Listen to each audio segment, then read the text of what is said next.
The Book of Numbers, Chapter 1. The children of Israel are numbered. The Levites are designed to serve the tabernacle. And the Lord spoke to Moses in the desert of Sinai in the tabernacle of the covenant, the first day of the second month, the second year of their going out of Egypt, saying, Take the sum of all the congregation of the children of Israel by their families and houses, and the names of every one, as many as are of the male sex, from 20 years old and upwards, of all the men of Israel fit for war, and you shall number them by their troops, thou and Aaron. And there shall be with you the princes of the tribes and of the houses in their kindreds, whose names are these: of Reuben, Elisur the son of Sidir; of Simeon, Salamiel the son of Suresadai; of Judah, Nahason the son of Aminadab; of Issachar, Nathaniel the son of Suar; of Zabulon, Eliab the son of Helon; and of the sons of Joseph, of Ephraim, Elisama the son of Ammiud; of Manasseh, Gamaliel the son of Phaddasur; of Benjamin, Abidan the son of Gideon; of Dan, Ahiezer the son of Ammissadai; of Aser, Phagiel the son of Ochran; of Gad, Eliasaph the son of Deuel; of Naphtali, Ahira the son of Enan. These are the most noble princes of the multitude by their tribes and kindreds, and the chiefs of the army of Israel, whom Moses and Aaron took with all the multitudes of the common people, and assembled them on the first day of the second month, reckoning them up by the kindreds and houses, and families and heads and names of every one 20 years old and upward, as the Lord had commanded Moses. And they were numbered in the desert of Sinai, of Reuben the eldest son of Israel, by their generations and families and houses, and names of every head, all that were of the male sex from 20 years old and upward, that were able to go forth to war, were 46,500. Of the sons of Simeon by their generations and families and houses of their kindreds, were reckoned up by the names and heads of every one, all that were of the male sex from 20 years old and upward, that were able to go forth to war, 59,300.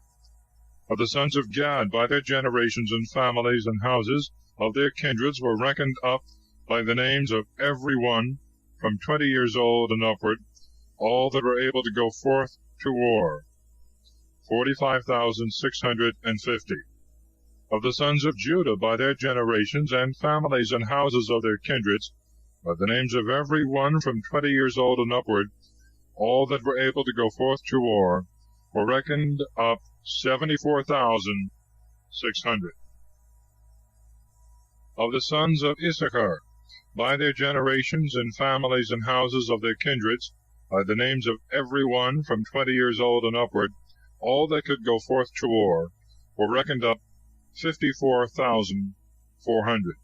Of the sons of Zebulun, by the generations and families and houses of their kindreds, were reckoned up by the names of every one from 20 years old and upward, all that were able to go forth to war, 57,400. Of the sons of Joseph, namely, of the sons of Ephraim, by the generations and families and houses of their kindreds, were reckoned up by the names of every one from 20 years old and upward, all that were able to go forth to war, 40,500. Moreover, of the sons of Manasseh, by the generations and families and houses of their kindreds, were reckoned up by the names of every one 20 years old and upward, all that could go forth to war, 32,200. The sons of Benjamin, by their generations and families and houses of their kindreds, were reckoned up by the names of every one from 20 years old and upward, all that were able to go forth to war, 35,400. The sons of Dan, by their generations and families and houses of their kindreds, were reckoned up by the names of every one from 20 years old and upward, all that were able to go forth to war, 62,700. Of the sons of Aser, by their generations and families and houses of their kindreds, were reckoned up by the names of every one from 20 years old and upward, all that were able to go forth to war, 41,500. Of the sons of Naphtali, by their generations and families and houses of their kindreds, were reckoned up by the names of every one from 20 years old and upward, all that were able to go forth to war, 53,400. These are they who were numbered by Moses and Aaron, and the 12 princes of Israel, every one by the houses of their kindreds. And the whole number of the children of Israel by their houses and families from 20 years old and upwards, that were able to go to war, were 603,550 men. But the Levites and the tribes of their families were not numbered with them. And the Lord spoke to Moses, saying, Number not the tribe of Levi, neither shalt thou put down the sum of them with the children of Israel. But appoint them over the tabernacle of the testimony, and all the vessels thereof, and whatsoever pertaineth to the ceremonies. They shall carry the tabernacle and all the furniture thereof, and they shall minister, and shall encamp round about the tabernacle. When you are to go forward, the Levites shall take down the tabernacle. When you are to camp, they shall set it up. What stranger soever cometh to it shall be slain. And the children of Israel shall camp every man by his troops, and bands and army. The Levites shall pitch their tents round about the tabernacle, lest there come indignation upon the multitude of the children of Israel, and they shall keep watch and guard the tabernacle of the testimony. And the children of Israel did according to all things which the Lord had commanded Moses. Chapter 2. The order of the tribes in their camp. And the Lord spoke to Moses and Aaron, saying, All the children of Israel shall camp by their troops, ensigns, and standards, and the houses of their kindreds round about the tabernacle of the covenant. On the east Judah shall pitch his tents by the bands of his army, and the prince of his sons shall be Nahasson, the son of Amminadab. And the whole sum of the fighting men of his stock were 74,600. Next unto him they of the tribe of Issachar encamped, whose prince was Nathaniel, the son of Suar. The whole number of his fighting men were 54,400. In the tribe of Zebulun the prince was Eliab, the son of Helon. And all the army of fighting men of his stock were 57,400. All that were numbered in the camp of Judah were 186,400. They by their troops shall march first. In the camp of the sons of Reuben on the south side the prince shall be Elisur, the son of Sejur. And the whole army of his fighting men that were numbered were 46,500. Beside him camped they of the tribe of Simeon, whose prince was Salamiel, the son of Surasadai. And the whole army of his fighting men that were numbered were 59,300. In the tribe of Gad the prince was Eliasaph, the son of Douay. And the whole army of his fighting men that were numbered were 45,650. All that were reckoned up in the camp of Reuben were 151,450 by their troops, and shall march in the second place. And the tabernacle of the testimony shall be carried by the officers of the Levites and their troops. As it shall be set up, so shall it be taken down. Every one shall march according to their places and ranks. On the west side shall be the camp of the sons of Ephraim, whose prince was Elisana, the son of Ammiud. The whole army of his fighting men that were numbered were 40,500, and with them the tribe of the sons of Manasseh, whose prince was Gamaliel, the son of Phaddasur. And the whole army of his fighting men that were numbered were 32,200. In the tribe of the sons of Benjamin the prince was Abidan, the son of Gideon. And the whole army of his fighting men that were reckoned up were 35,400. All that were numbered in the camp of Ephraim were 108,100 by their troops. They shall march in the third place. On the north side camped the sons of Dan, whose prince was Ahiezer, the son of Ammissadai. The whole army of his fighting men that were numbered were 62,700. Beside him, they of the tribe of Aser pitched their tents, whose prince was Phagiel, the son of Ochran. The whole army of his fighting men that were numbered were 41,500. Of the tribe of the sons of Naphtali, the prince was Ahira, the son of Enan. The whole army of his fighting men were 53,400. All that were numbered in the camp of Dan were 157,600. They shall march last. This is the number of the children of Israel of their army, divided according to the houses of their kindreds and their troops, 603,550. And the Levites were not numbered among the children of Israel, for so the Lord had commanded Moses. The children of Israel did according to all the things that the Lord had commanded. They camped by their troops, marched by the families and houses of their fathers. Chapter 3. The Levites are numbered and their offices distinguished. They are taken in the place of the firstborn of the children of Israel. These are the generations of Aaron and Moses in the day that the Lord spoke to Moses in Mount Sinai. And these the names of the sons of Aaron, his firstborn, Nadab, then Abihu, and Eleazar, and Ithamar. These the names of the sons of Aaron, the priests that were anointed, whose hands were filled and consecrated to do the function of priesthood. Now Nadab and Abihu died without children, when they offered strange fire before the Lord in the desert of Sinai. And Eleazar and Ithamar performed the priestly office in the presence of Aaron their father.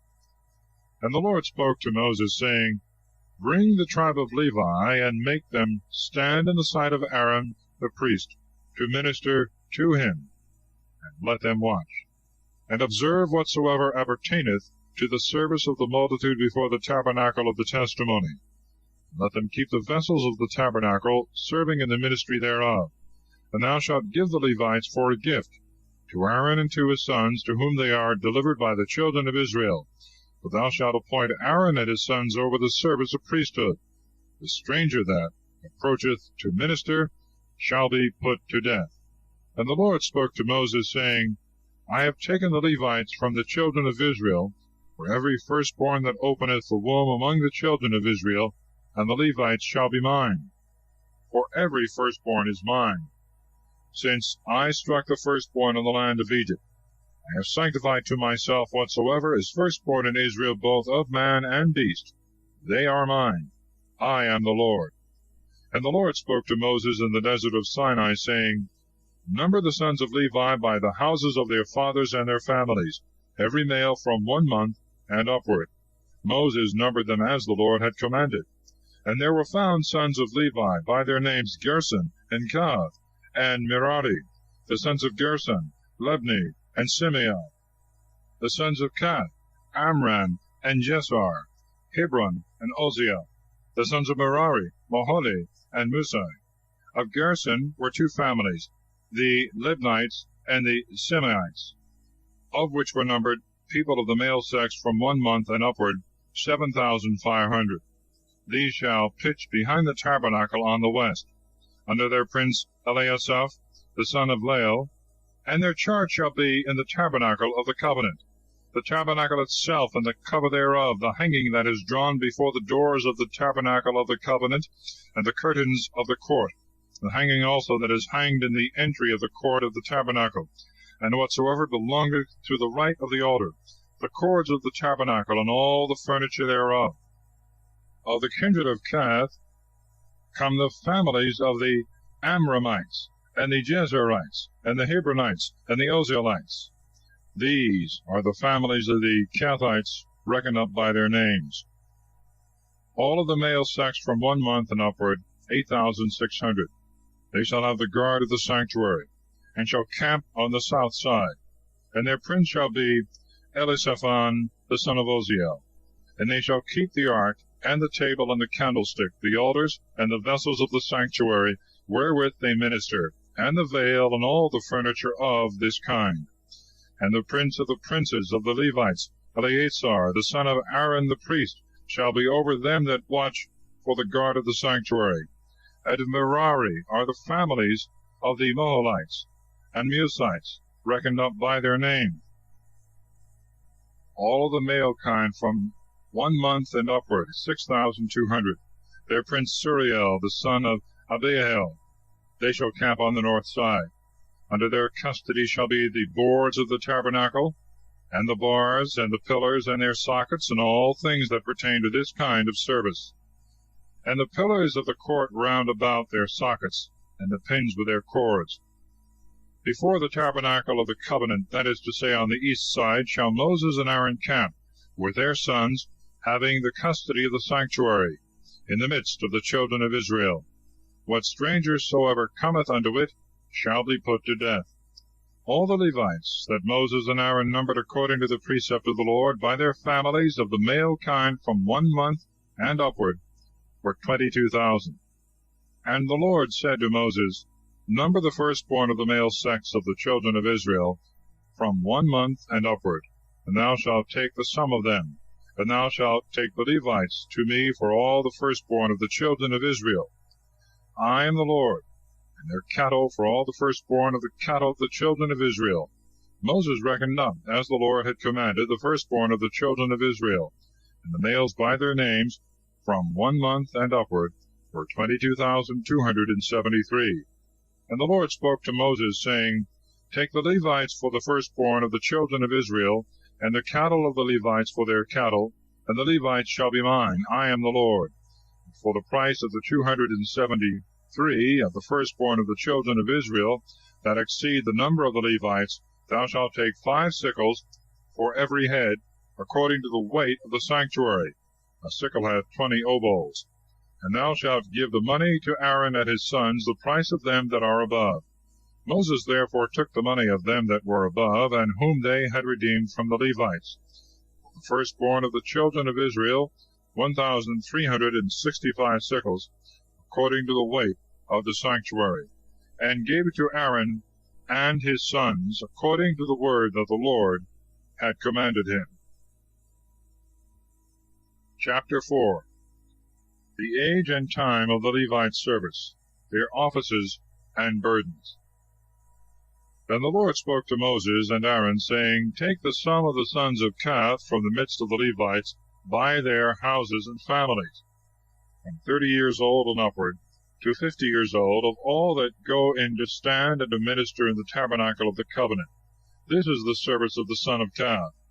When the camp is to set forward, Aaron and his sons shall go into the tabernacle of the covenant, and the Holy of Holies, and shall take down the veil that hangeth before the door, and shall wrap up the ark of the testimony in it, and shall cover it again with a cover of violet skins, and shall spread over it a cloth all of violet, and shall put in the bars. They shall wrap up also the table of proposition in a cloth of violet, and shall put with it the censers and little mortars, the cups and bowls to pour out the libations. The loaves shall be always on it.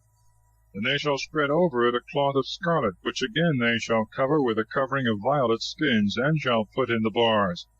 They shall take also a cloth of violet, wherewith they shall cover the candlestick, with the lamps and tongues thereof, and the snuffers, and all the oil vessels, which are necessary for the dressing of the lamps.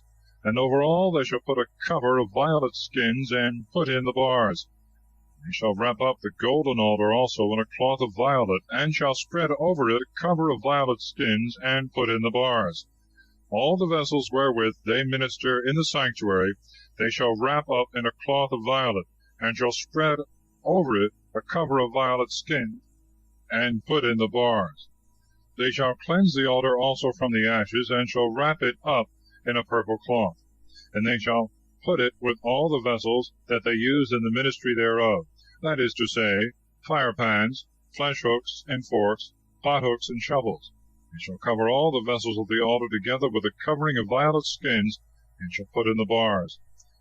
And when Aaron and his sons have wrapped up the sanctuary and the vessels thereof at the removing of the camp, then shall the sons of Kohath enter in to carry the things wrapped up. They shall not touch the vessels of the sanctuary, lest they die. These are the burdens of the sons of Kohath in the tabernacle of the covenant. And over them shall be Eleazar the son of Aaron the priest, to whose charge pertaineth the oil to dress the lamps, and the sweet incense, and the sacrifice that is always offered, and the oil of unction, and whatsoever pertaineth to the service of the tabernacle, and of all the vessels that are in the sanctuary. And the Lord spoke to Moses and Aaron, saying, Destroy not the people of Kohath from the midst of the Levites, but do this to them, that they may live and not die by touching the holies of holies. Aaron and his sons shall go in, and they shall appoint every man his work, and shall divide the burdens that every man is to carry. Let not others by any curiosity see the things that are in the sanctuary before they be wrapped up, otherwise they shall die. And the Lord spoke to Moses, saying, Take the sum of the sons of Gershon, also by their houses and families and kindreds, 30 years old and upward, under 50 years old. Number them all that go in and minister in the tabernacle of the covenant. This is the office of the family of the Gershonites, to carry the curtains of the tabernacle and the roof of the covenant, the other covering, and the violet covering over all, and the hanging that hangeth in the entry of the tabernacle of the covenant, the curtains of the court, and the veil in the entry that is before the tabernacle, all things that pertain to the altar, the cords, and the vessels of the ministry.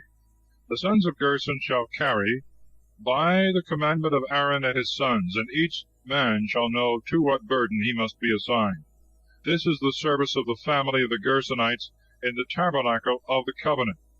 And they shall be under the hand of Ithamar the son of Aaron the priest. Thou shalt reckon up the sons of Merari, also by the families and houses of their fathers, from 30 years old and upward, unto 50 years old, all that go into the office of their ministry, and to the service of the covenant of the testimony. These are their burdens. They shall carry the boards of the tabernacle, and the bars thereof, the pillars and their sockets, the pillars also of the court round about, with their sockets and pins and cords, shall receive by account all the vessels and furniture, and so shall carry them. This is the office of the family of the Merarites, and their ministry in the tabernacle of the covenant. And they shall be under the hand of Ithamar, the son of Aaron the priest.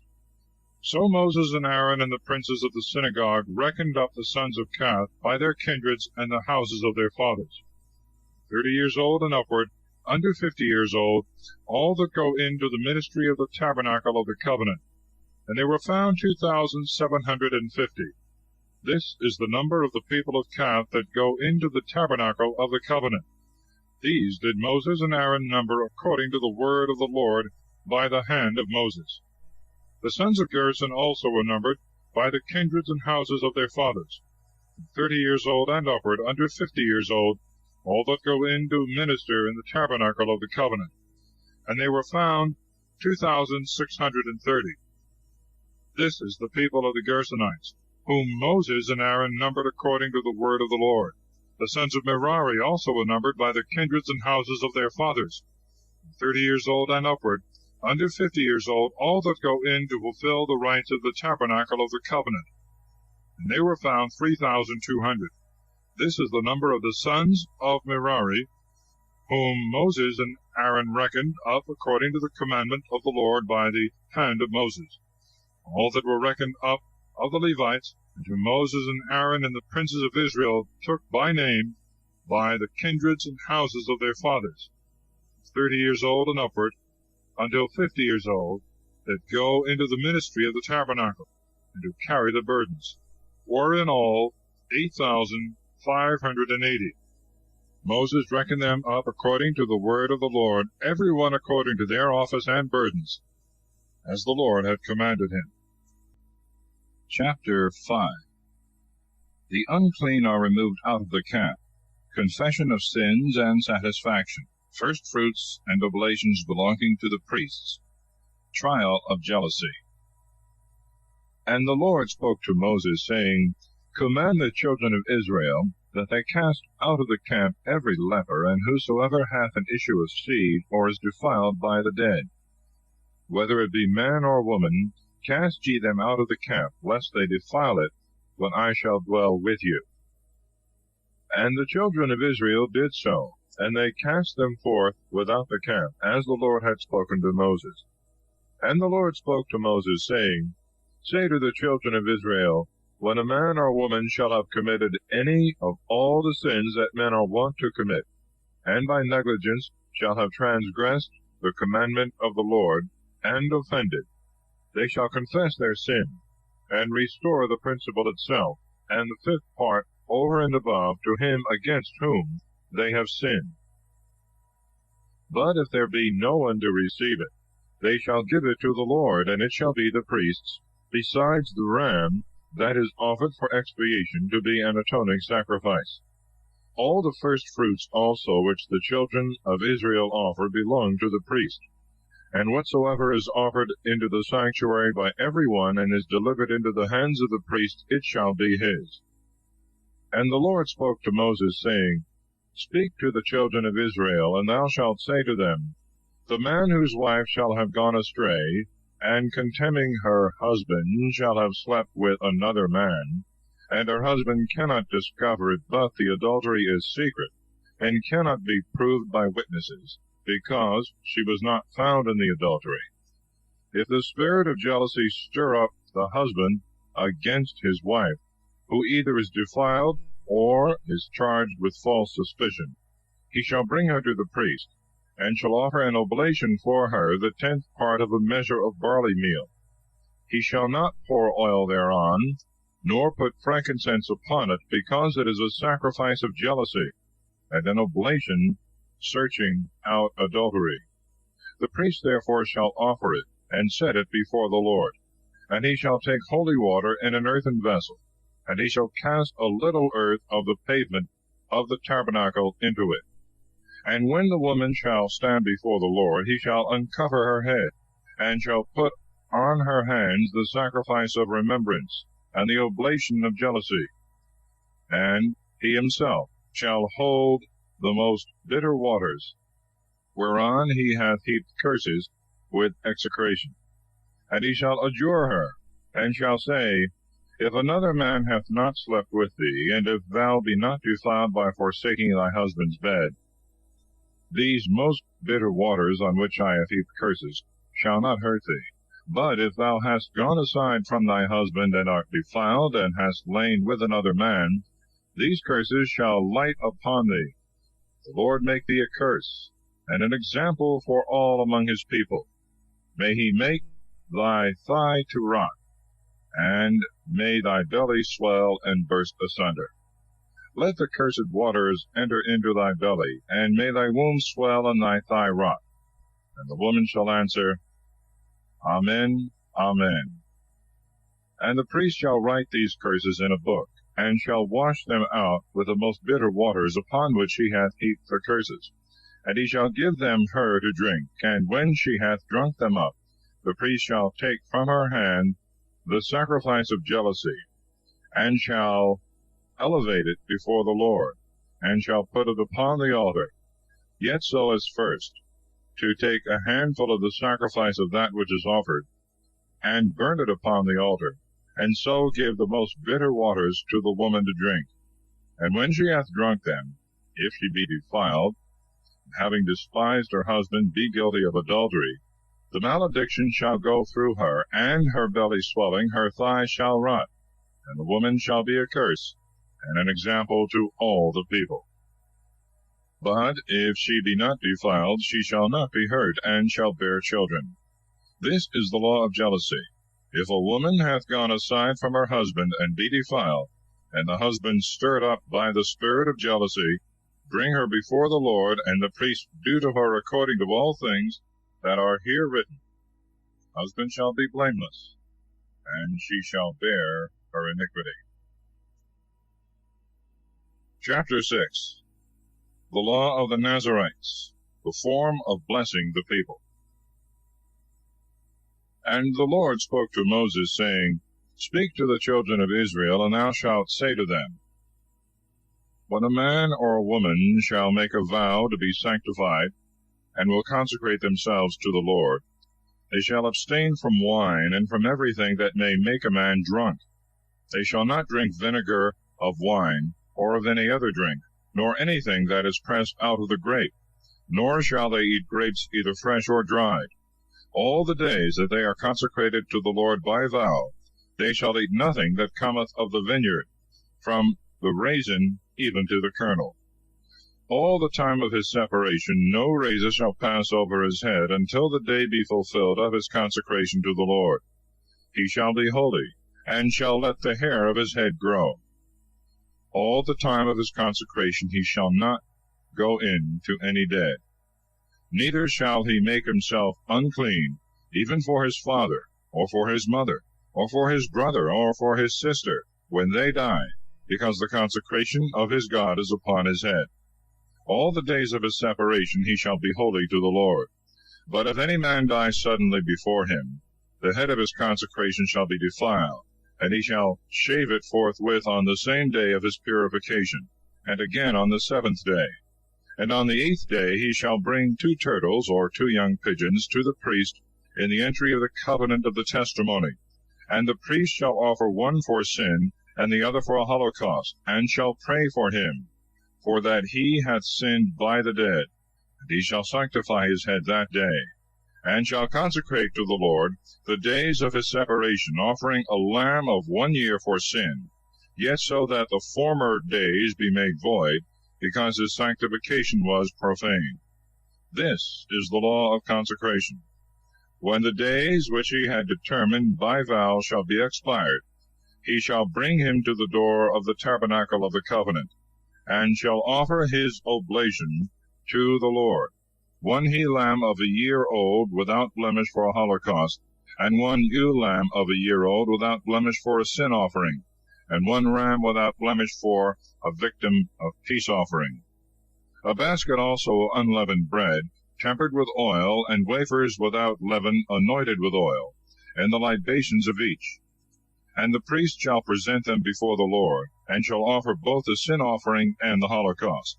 But the ram he shall immolate for a sacrifice of peace offering to the Lord, offering at the same time the basket of unleavened bread, and the libations that are due by custom. Then shall the hair of the consecration of the Nazarite be shaved off before the door of the tabernacle of the covenant, and he shall take his hair, and lay it upon the fire which is under the sacrifice of the peace offerings, and shall take the boiled shoulder of the ram, and 1 unleavened cake out of the basket, and 1 unleavened wafer, and he shall deliver them into the hands of the Nazarite, after his head is shaven. And receiving them again from him, he shall elevate them in the sight of the Lord, and they being sanctified shall belong to the priest, as the breast, which was commanded to be separated, and the shoulder.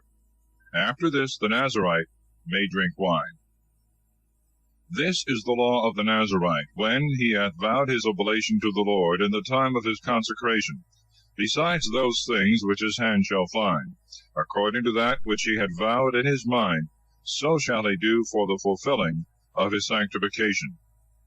And the Lord spoke to Moses, saying, Say to Aaron and his sons, Thus shall you bless the children of Israel, and you shall say to them, The Lord bless thee and keep thee. The Lord show his face to thee, and have mercy on thee. The Lord turn his countenance to thee, and give thee peace. And they shall invoke my name upon the children of Israel, and I will bless them. Chapter 7. The offerings of the princes at the dedication of the tabernacle. God speaketh to Moses from the propitiatory. And it came to pass in the day that Moses had finished the tabernacle, and set it up, and had anointed and sanctified it with all its vessels, the altar likewise and all the vessels thereof, the princes of Israel and the heads of the families in every tribe, who were the rulers of them who had been numbered, offered their gifts before the Lord, 6 wagons covered, and 12 oxen.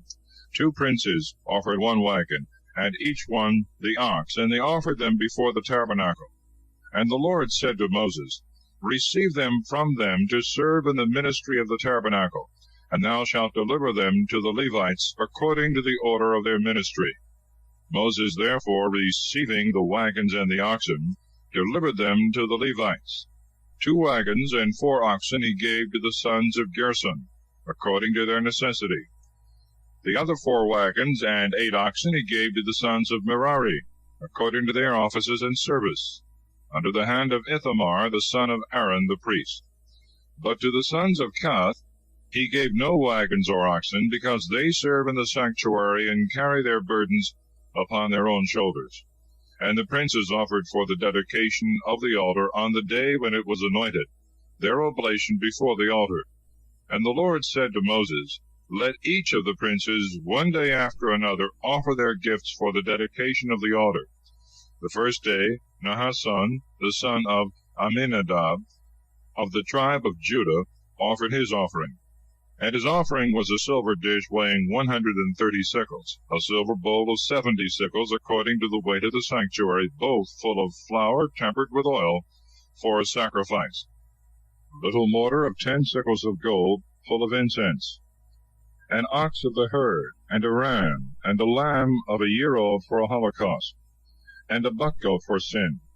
And for the sacrifice of peace offerings, 2 oxen, 5 rams, 5 he-goats, 5 lambs of a year old. This was the offering of Nahashon, the son of Amminadab. The second day Nathaniel, the son of Suar, prince of the tribe of Issachar, made his offering. A silver dish weighing 130 shekels, a silver bowl of 70 shekels, according to the weight of the sanctuary, both full of flour tempered with oil for a sacrifice. A little mortar of gold weighing 10 shekels, full of incense. An ox of the herd, and a ram, and a lamb of a year old for a holocaust, and a buck goat for sin. And for the sacrifice of peace offerings, 2 oxen, 5 rams, 5 buck goats, 5 lambs of a year old. This was the offering of Nathaniel, the son of Suar. The third day the prince of the sons of Zebulun, Eliab, the son of Helon, offered a silver dish weighing 130 shekels, a silver bowl of 70 shekels by the weight of the sanctuary, both full of flour tempered with oil for a sacrifice. A little mortar of gold weighing 10 shekels, full of incense. An ox of the herd, and a ram, and a lamb of a year old for a holocaust, and a buck goat for sin. And for the sacrifice of peace offerings, 2 oxen, 5 rams, 5 buck goats, 5 lambs of a year old. This is the oblation of Eliab, the son of Helon. The fourth day the prince of the sons of Reuben, Elisur, the son of Sideur, offered a silver dish weighing 130 shekels, a silver bowl of 70 shekels, according to the weight of the sanctuary, both full of flour tempered with oil for a sacrifice. A little mortar of gold weighing 10 shekels, full of incense. An ox of the herd, and a ram, and a lamb of a year old for a holocaust, and a buck goat for sin. And for victims of peace offerings, 2 oxen, 5 rams, 5 buck goats, 5 lambs of a year old. This was the offering of Elisur the son of Sideur. The fifth day the prince of the sons of Simeon, Salamiel the son of Suresadai, offered a silver dish weighing 130 shekels, a silver bowl of 70 shekels after the weight of the sanctuary, both full of flour tempered with oil for a sacrifice. A little mortar of gold weighing 10 shekels, full of incense. An ox of the herd, and a ram, and a lamb of a year old for a holocaust, and a buck goat for sin. And for sacrifices of peace offerings, 2 oxen, 5 rams, 5 buck goats, 5 lambs of a year old. This was the offering of Salamiel, the son of Suresadai. The sixth day the prince of the sons of Gad, Eliasaph, the son of Douay, offered a silver dish weighing 130 shekels, a silver bowl of 70 shekels by the weight of the sanctuary, both full of flour tempered with oil, for a sacrifice. A little mortar of gold weighing 10 shekels, full of incense. An ox of the herd, and a ram, and a lamb of a year old for a holocaust, and a buck goat for sin. And for sacrifices of peace offerings, 2 oxen, 5 rams, 5 buck goats, 5 lambs of a year old. This was the offering of Eliasaph, the son of Douay. The seventh day the prince of the sons of Ephraim, Elisama the son of Ammiud offered a silver dish weighing 130 sickles, a silver bowl of 70 sickles according to the weight of the sanctuary, both full of flour tempered with oil for a sacrifice, a little mortar of gold weighing 10 sickles full of incense, an ox of the herd, and a ram, and a lamb of a year old for a holocaust, and a buck goat for sin, and for sacrifices of peace offerings 2 oxen, 5 rams, 5 buck goats, 5 lambs of a year old. This was the offering of Elisama the son of Ammiud. The 8th day the prince of the sons of Manasseh, Gamaliel the son of Phaddasur, offered a silver dish weighing 130 sickles, a silver bowl of 70 sickles according to the weight of the sanctuary, both full of flour tempered with oil for a sacrifice, a little mortar of gold weighing 10 sickles full of incense, an ox of the herd, and a ram, and a lamb of a year old for a holocaust, and a buck goat for sin, and for sacrifices of peace offerings 2 oxen, 5 rams, 5 buck goats, 5 lambs of a year old. This was the offering of Gamaliel the son of Phaddasur.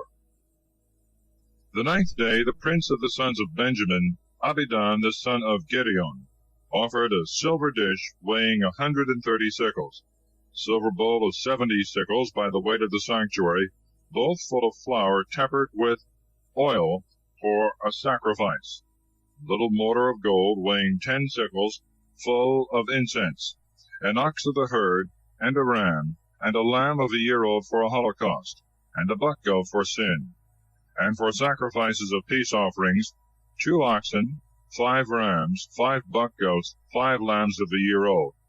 This was the offering of Abidan the son of Gideon.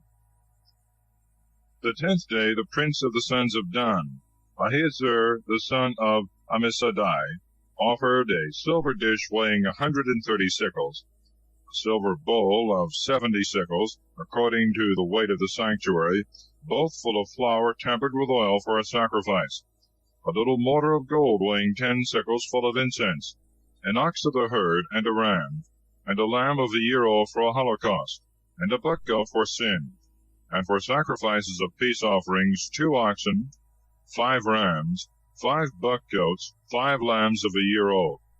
This was the offering of Ahiezer the son of Ammissadai.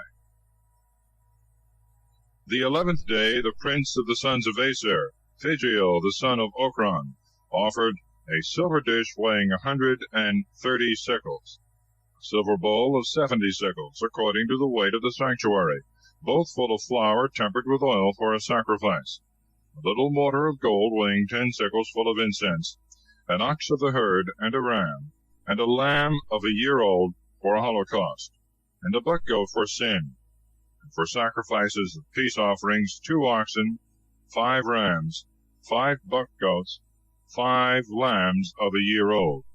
This was the offering of Phagiel the son of Ochran. The 12th day the prince of the sons of Naphtali, Ahira the son of Enan, offered a silver dish weighing 130 sickles, a silver bowl of 70 sickles according to the weight of the sanctuary, both full of flour tempered with oil for a sacrifice, a little mortar of gold weighing 10 sickles full of incense, an ox of the herd, and a ram, and a lamb of a year old for a holocaust, and a buck goat for sin, and for sacrifices of peace offerings 2 oxen, 5 rams, 5 buck goats, 5 lambs of a year old. This was the offering of Ahira the son of Enan. These were the offerings made by the princes of Israel in the dedication of the altar, in the day wherein it was consecrated: 12 dishes of silver, 12 silver bowls, 12 little mortars of gold, each dish weighing 130 sickles of silver, and each bowl 70 sickles, that is, putting all the vessels of silver together, 2,400 sickles, by the weight of the sanctuary.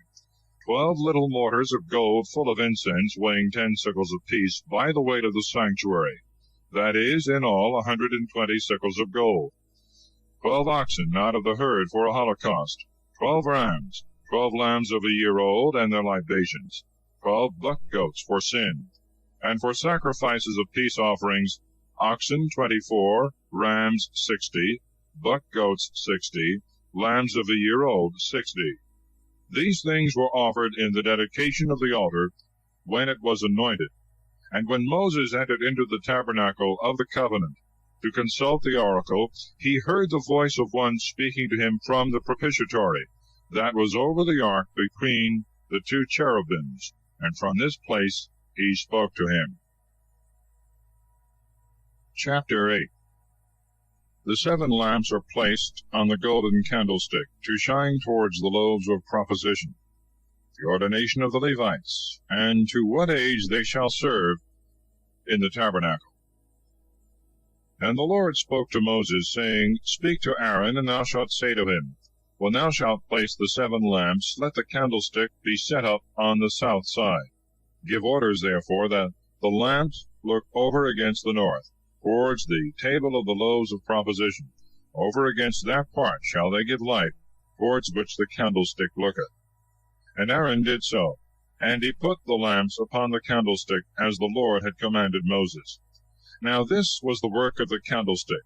It was of beaten gold, both the shaft in the middle, and all that came out of both sides of the branches, according to the pattern which the Lord had shown to Moses. So he made the candlestick. And the Lord spoke to Moses, saying, Take the Levites out of the midst of the children of Israel, and thou shalt purify them, according to this rite. Let them be sprinkled with the water of purification. Let them shave all the hairs of their flesh. When they shall have washed their garments and are cleansed, they shall take an ox of the herd, and for the offering thereof fine flour tempered with oil, and thou shalt take another ox of the herd for a sin offering. And thou shalt bring the Levites before the tabernacle of the covenant, calling together all the multitude of the children of Israel. And when the Levites are before the Lord, the children of Israel shall put their hands upon them. And Aaron shall offer the Levites as a gift in the sight of the Lord from the children of Israel, that they may serve in his ministry. The Levites also shall put their hands upon the heads of the oxen, of which thou shalt sacrifice one for sin, and the other for a holocaust to the Lord, to pray for them. And thou shalt set the Levites in the sight of Aaron and of his sons, and shalt consecrate them, being offered to the Lord, and shalt separate them from the midst of the children of Israel, to be mine. And afterwards they shall enter into the tabernacle of the covenant to serve me. And thus shalt thou purify and consecrate them for an oblation of the Lord. For as a gift they were given me by the children of Israel. I have taken them instead of the firstborn that open every womb of Israel. For all the firstborn of the children of Israel, both of men and of beasts, are mine. From the day that I slew every firstborn in the land of Egypt, have I sanctified them to myself. And I have taken the Levites for all the firstborn of the children of Israel, and have delivered them for a gift to Aaron and his sons out of the midst of the people, to serve me for Israel in the tabernacle of the covenant, and to pray for them, lest there should be a plague among the people, if they should presume to approach unto my sanctuary. And Moses and Aaron, all the multitude of the children of Israel, did with the Levites all that the Lord had commanded Moses. And they were purified, and washed their garments. And Aaron lifted them up in the sight of the Lord, and prayed for them, that being purified they might go into the tabernacle of the covenant to do their services before Aaron and his sons. As the Lord had commanded Moses touching the Levites, so was it done. And the Lord spoke to Moses, saying, This is the law of the Levites. From 25 years old and upwards they shall go in to minister in the tabernacle of the covenant. When they shall have accomplished the 50th year of their age, they shall cease to serve, and they shall be the ministers of their brethren in the tabernacle of the covenant, to keep the things that are committed to their care, but not to do the works. Thus shalt thou order the Levites touching their charge. Chapter 9. The precept of the Pasch is renewed. The unclean and travelers are to observe it the 2nd month. The camp is guided by the pillar of the cloud. The Lord spoke to Moses in the desert of Sinai, the 2nd year after they were come out of the land of Egypt, in the 1st month, saying, Let the children of Israel make the phase in its due time, the 14th day of this month in the evening, according to all the ceremonies and justifications thereof. And Moses commanded the children of Israel that they should make the phase. And they made it in its proper time, the 14th day of the month, at evening in Mount Sinai. The children of Israel did according to all things that the Lord had commanded Moses. But behold, some who were unclean, by occasion of the soul of a man, who could not make the phase on that day, coming to Moses and Aaron, said to them, We are unclean by occasion of the soul of a man. Why are we kept back, that we may not offer in its season the offering to the Lord among the children of Israel? And Moses answered them, Stay, that I may consult the Lord, what he will ordain concerning you. And the Lord spoke to Moses, saying, Say to the children of Israel, The man that shall be unclean by occasion of one that is dead, or shall be in a journey afar off in your nation, let him make the phase to the Lord. In the second month, on the 14th day of the month, in the evening, they shall eat it with unleavened bread and wild lettuce. They shall not leave anything thereof until morning, nor break a bone thereof. They shall observe all the ceremonies of the phase. But if any man is clean, and was not on a journey, and did not make the phase, that soul shall be cut off from among his people, because he offered not sacrifice to the Lord in due season. He shall bear his sin. The sojourner also, and the stranger, if they be among you, shall make the phase to the Lord according to the ceremonies and justifications thereof. The same ordinance shall be with you both for the stranger and for him that was born in the land. Now on the day that the tabernacle was reared up, a cloud covered it. But from the evening there was over the tabernacle, as it were, the appearance of fire until the morning. So it was always. By day the cloud covered it, and by night, as it were, the appearance of fire. And when the cloud that covered the tabernacle was taken up, then the children of Israel marched forward, and in the place where the cloud stood still, there they camped. At the commandment of the Lord they marched, and at his commandment they pitched the tabernacle. All the days that the cloud abode over the tabernacle they remained in the same place. And if it was so that it continued over it a long time, the children of Israel kept the watches of the Lord, and marched not, for as many days soever as the cloud stayed over the tabernacle. At the commandment of the Lord they pitched their tents, and at his commandment they took them down. If the cloud tarried from evening until morning, and immediately at break of day left the tabernacle, they marched forward. And if it departed after a day and a night, they took down their tents. But if it remained over the tabernacle for 2 days, or a month, or a longer time, the children of Israel remained in the same place, and marched not. But immediately as soon as it departed, they removed the camp. By the word of the Lord they pitched their tents, and by his word they marched, and kept the watches of the Lord, according to his commandment, by the hand of Moses. Chapter 10. The silver trumpets and their use. They march from Sinai. And the Lord spoke to Moses, saying, Make thee 2 trumpets of beaten silver, wherewith thou mayest call together the multitude when the camp is to be removed. And when thou shalt sound the trumpets, all the multitude shall gather unto thee to the door of the tabernacle of the covenant. If thou sound but once, princes and the heads of the multitude of Israel shall come to thee. But if the sound of the trumpets be longer, and with interruptions, they that are on the east side shall first go forward, and at the second sounding and like noise of the trumpet, they who lie on the south side shall take up their tents, and after this manner shall the rest do, when the trumpets shall sound for a march. But when the people is to be gathered together, the sound of the trumpets shall be plain, and they shall not make a broken sound. And the sons of Aaron the priest shall sound the trumpets, and this shall be an ordinance forever in your generations. If you go forth to war out of your land against the enemies that fight against you, you shall sound aloud with the trumpets, and there shall be a remembrance of you before the Lord your God, that you may be delivered out of the hands of your enemies. If at any time you shall have a banquet, and on your festival days, and on the first days of your months, you shall sound the trumpets over the holocausts and the sacrifices of peace offerings, that they may be to you for a remembrance of your God. I am the Lord your God. The 2nd year, in the 2nd month, the 20th day of the month, the cloud was taken up from the tabernacle of the covenant, and the children of Israel marched by their troops from the desert of Sinai, and the cloud rested in the wilderness of Paran. And the first went forward according to the commandment of the Lord by the hand of Moses. The sons of Judah by their troops, whose prince was Nahashon, the son of Amminadab.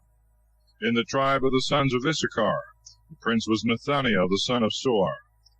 In the tribe of Zebulun, the prince was Eliab, the son of Helon.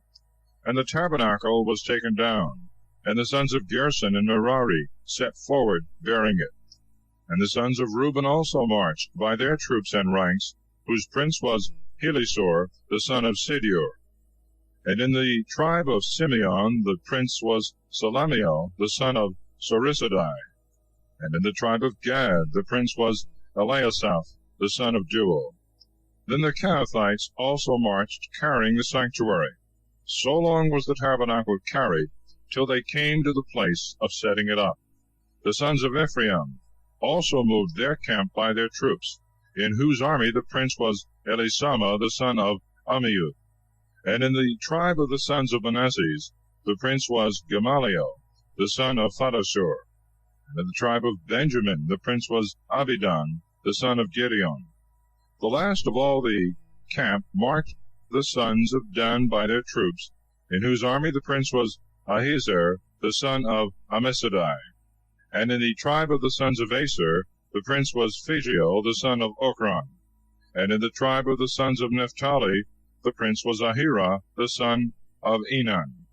This was the order of the camps, and marches of the children of Israel by their troops, when they set forward.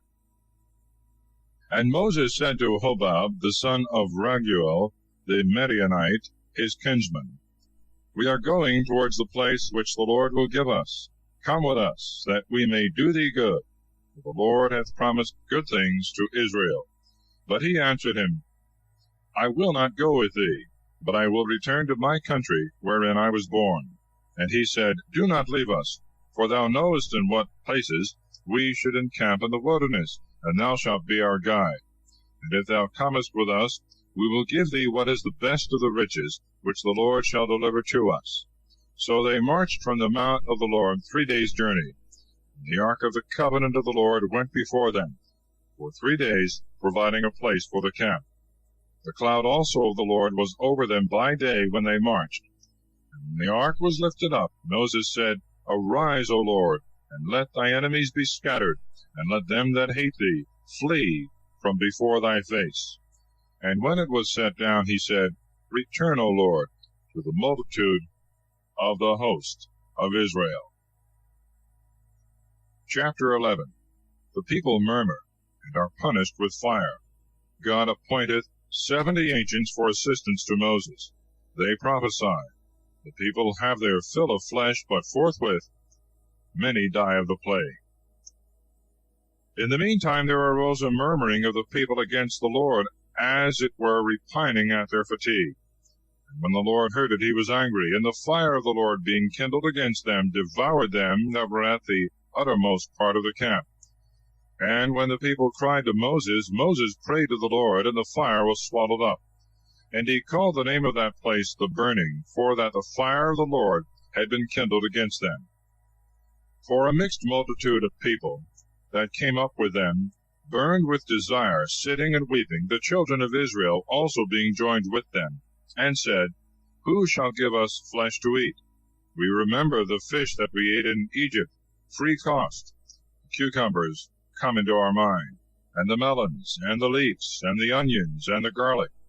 Our soul is dry, our eyes behold nothing else but manna. Now the manna was like coriander seed, of the color of bdellium. And the people went about, and gathering it, ground it in a mill, or beat it in a mortar, and boiled it in a pot, and made cakes thereof of the taste of bread tempered with oil. And when the dew fell in the night upon the camp, the manna also fell with it. Now Moses heard the people weeping by their families, every one at the door of his tent. And the wrath of the Lord was exceedingly enkindled. To Moses also the thing seemed insupportable. And he said to the Lord, Why hast thou afflicted thy servant? Wherefore do I not find favor before thee? And why hast thou laid the weight of all this people upon me? Have I conceived all this multitude, or begotten them, that thou shouldst say to me, Carry them in thy bosom, as the nurse is wont to carry the little infant, and bear them into the land, for which thou hast sworn to their fathers? Whence should I have flesh to give to so great a multitude? They weep against me, saying, Give us flesh, that we may eat. I am not able alone to bear all this people, because it is too heavy for me. But if it seem unto thee otherwise, I beseech thee to kill me, and let me find grace in thy eyes, that I be not afflicted with so great evils. And the Lord said to Moses, Gather unto me 70 men of the ancients of Israel, whom thou knowest to be ancients and masters of the people. And thou shalt bring them to the door of the tabernacle of the covenant, and shall make them stand there with thee, that I may come down and speak with thee. And I will take of thy spirit, and will give to them, that they may bear with thee the burden of the people, and thou mayest not be burthened alone. And thou shalt say to the people, Be ye sanctified, tomorrow you shall eat flesh, for I have heard you say, Who will give us flesh to eat? It was well with us in Egypt. The Lord may give you flesh, and you may eat, not for 1 day, nor 2, nor 5, nor 10, no, nor for 20, but even for a month of days, till it come out at your nostrils, and become loathsome to you, because you have cast off the Lord, who is in the midst of you, and have wept before him, saying, Why came we out of Egypt? And Moses said, There are 600,000 footmen of this people, and sayest thou, I will give them flesh to eat a whole month? Shall then a multitude of sheep and oxen be killed, that it may suffice for their food? Or shall the fishes of the sea be gathered together to fill them? And the Lord answered him, Is the hand of the Lord unable? Thou shalt presently see whether my word shall come to pass or no. Moses therefore came and told the people the words of the Lord, and assembled 70 men of the ancients of Israel, and made them to stand about the tabernacle. And the Lord came down in a cloud, and spoke to him, taking away of the spirit that was in Moses, and giving it to the 70 men. When the Spirit had rested on them, they prophesied, nor did they cease afterwards. Now there remained in the camp 2 of the men, of whom one was called Eldad, and the other Medad, upon whom the Spirit rested. For they also had been enrolled, but were not gone forth to the tabernacle. And when they prophesied in the camp, there ran a young man and told Moses, saying, Eldad and Medad prophesy in the camp. Forthwith Joshua, the son of Nun, the minister of Moses, and chosen out of many, said, My lord Moses, forbid them. But he said, Why hast thou emulation for me? Oh, that all the people might prophesy, and that the Lord would give them his spirit. And Moses returned with the ancients of Israel into the camp. And a wind going out from the Lord, taking quails up beyond the sea, brought them, and cast them into the camp for the space of 1 day's journey, on every side of the camp round about, and they flew in the air 2 cubits high above the ground. The people therefore rising up all that day and night, and the next day, gathered together of quails, he that did least 10 cors, and they dried them round about the camp. As yet the flesh was between their teeth, neither had that kind of meat failed. When behold, the wrath of the Lord, being provoked against the people, struck them with an exceeding great plague. That place was called the Graves of Lust. For there they buried the people that had lusted. Departing from the graves of lust, they came unto Hazeroth, and abode there. Chapter 12. Mary and Aaron murmur against Moses, whom God praiseth above other prophets. Mary being struck with leprosy, Aaron confesseth his fault. Moses prayeth for her, and after 7 days' separation from the camp, she is restored. And Mary and Aaron spoke against Moses because of his wife, the Ethiopian, and they said, Hath the Lord spoken by Moses only? Hath he not also spoken to us in like manner? And when the Lord heard this, for Moses was a man exceeding meek above all men that dwelt upon earth, immediately he spoke to him and to Aaron and Mary, Come out, you three, only to the tabernacle of the covenant. And when they were come out, the Lord came down in a pillar of the cloud, and stood in the entry of the tabernacle, calling to Aaron and Mary. When they were come, he said to them, Hear my words. If there be among you a prophet of the Lord, I will appear to him in a vision, or I will speak to him in a dream.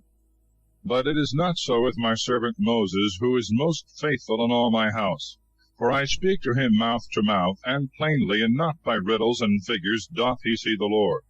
Why then were you not afraid to speak ill of my servant Moses? And being angry with them, he went away.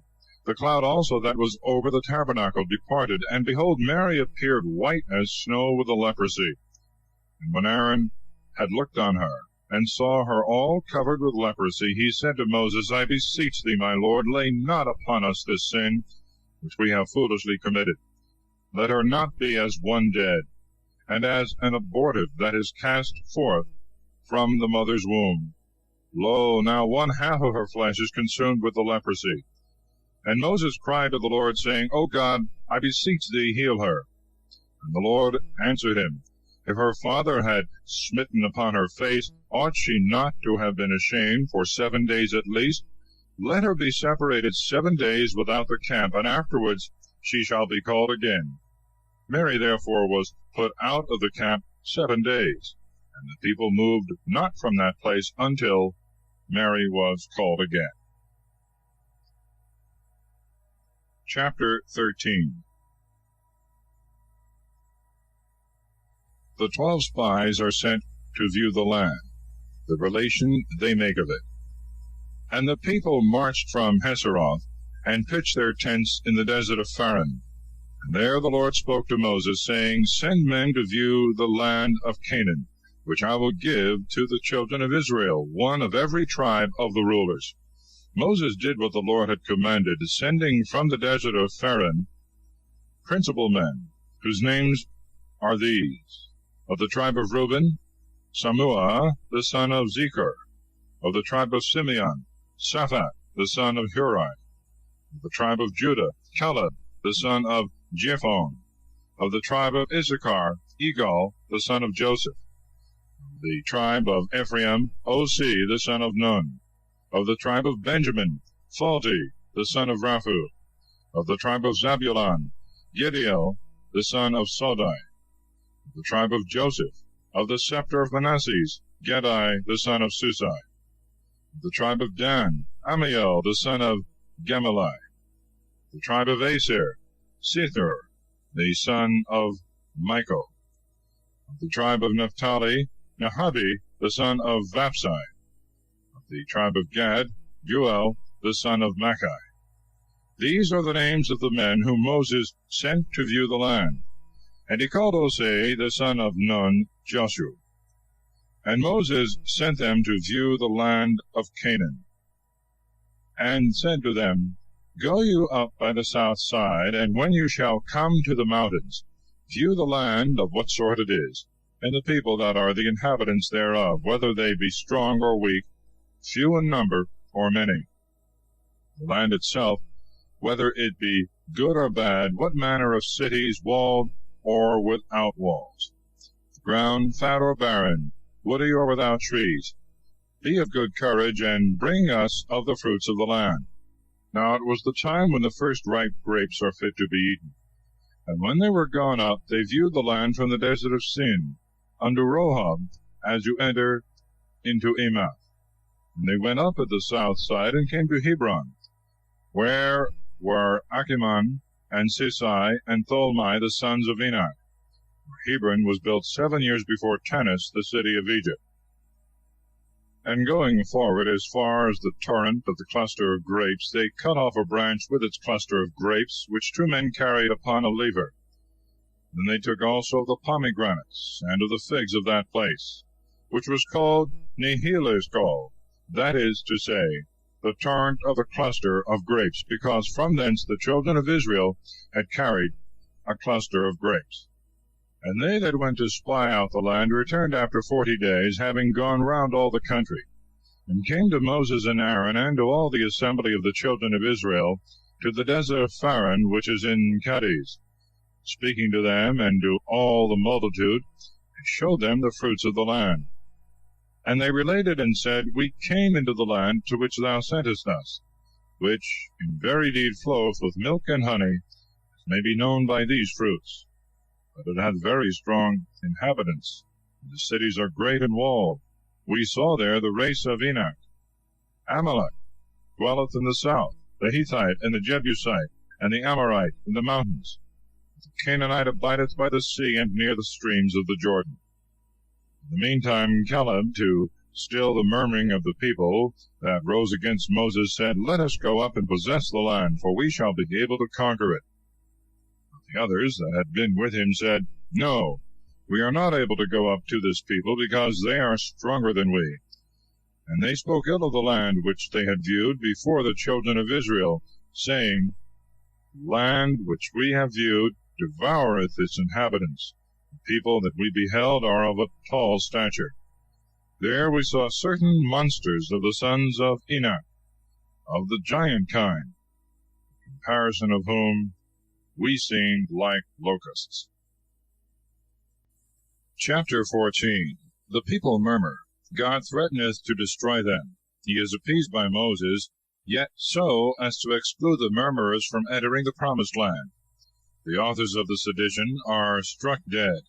The rest, going to fight against the will of God, are beaten. Therefore the whole multitude crying wept that night, and all the children of Israel murmured against Moses and Aaron, saying, Would God that we had died in Egypt, and would God we may die in this vast wilderness, and that the Lord may not bring us into this land, lest we fall by the sword, and our wives and children be led away captives. Is it not better to return into Egypt? And they said one to another, Let us appoint a captain, and let us return into Egypt. And when Moses and Aaron heard this, they fell down flat upon the ground before the multitude of the children of Israel. But Joshua the son of Nun, and Caleb the son of Jephunneh, who themselves also had viewed the land, rent their garments, and said to all the multitude of the children of Israel, The land which we have gone round is very good. If the Lord be favorable, he will bring us into it, and give us a land flowing with milk and honey. Be not rebellious against the Lord, and fear ye not the people of this land, for we are able to eat them up as bread. All aid is gone from them. The Lord is with us. Fear ye not. And when all the multitude cried out, and would have stoned them, the glory of the Lord appeared over the tabernacle of the covenant to all the children of Israel. And the Lord said to Moses, How long will this people detract me? How long will they not believe me for all the signs that I have wrought before them? I will strike them therefore with pestilence, and will consume them. But thee I will make a ruler over a great nation, and a mightier than this is. And Moses said to the Lord, That the Egyptians from the midst of whom thou hast brought forth this people, and the inhabitants of this land do have heard that thou, O Lord, art among this people, and are seen face to face, and thy cloud protecteth them, and thou goest before them in a pillar of a cloud by day, and in a pillar of fire by night, may hear that thou hast killed so great a multitude, as it were one man, and may say, He could not bring the people into the land for which he had sworn. Therefore did he kill them in the wilderness. Let then the strength of the Lord be magnified, as thou hast sworn, saying, The Lord is patient and full of mercy, taking away iniquity and wickedness, and leaving no man clear, who visitest the sins of the fathers upon the children unto the third and fourth generation. Forgive, I beseech thee, the sins of this people, according to the greatness of thy mercy, as thou hast been merciful to them from their going out of Egypt unto this place. And the Lord said, I have forgiven according to thy word.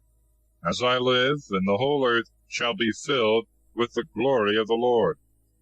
But yet all the men that have seen my majesty, the signs that I have done in Egypt and in the wilderness, and have tempted me now 10 times, and have not obeyed my voice, shall not see the land for which I swore to their fathers, neither shall any one of them that hath detracted me behold it. My servant Caleb, who being full of another spirit hath followed me, I will bring into this land which he hath gone round, and his seed shall possess it.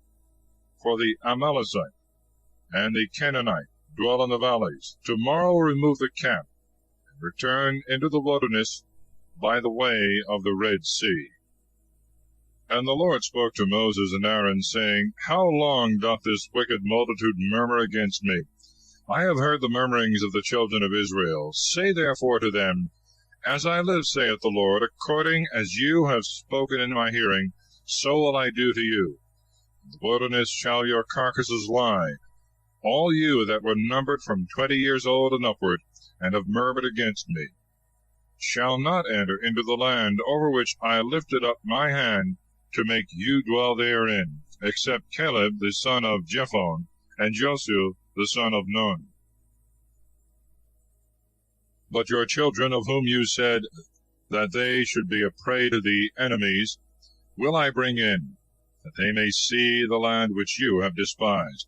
Your carcasses shall lie in the wilderness. Your children shall wander in the desert 40 years, and shall bear your fornication, until the carcasses of their fathers be consumed in the desert, according to the number of the 40 days wherein you viewed the land. A year shall be counted for a day. In 40 years you shall receive your iniquities, and shall know my revenge. For as I have spoken, so will I do to all this wicked multitude that hath risen up together against me. In this wilderness shall it faint away and die.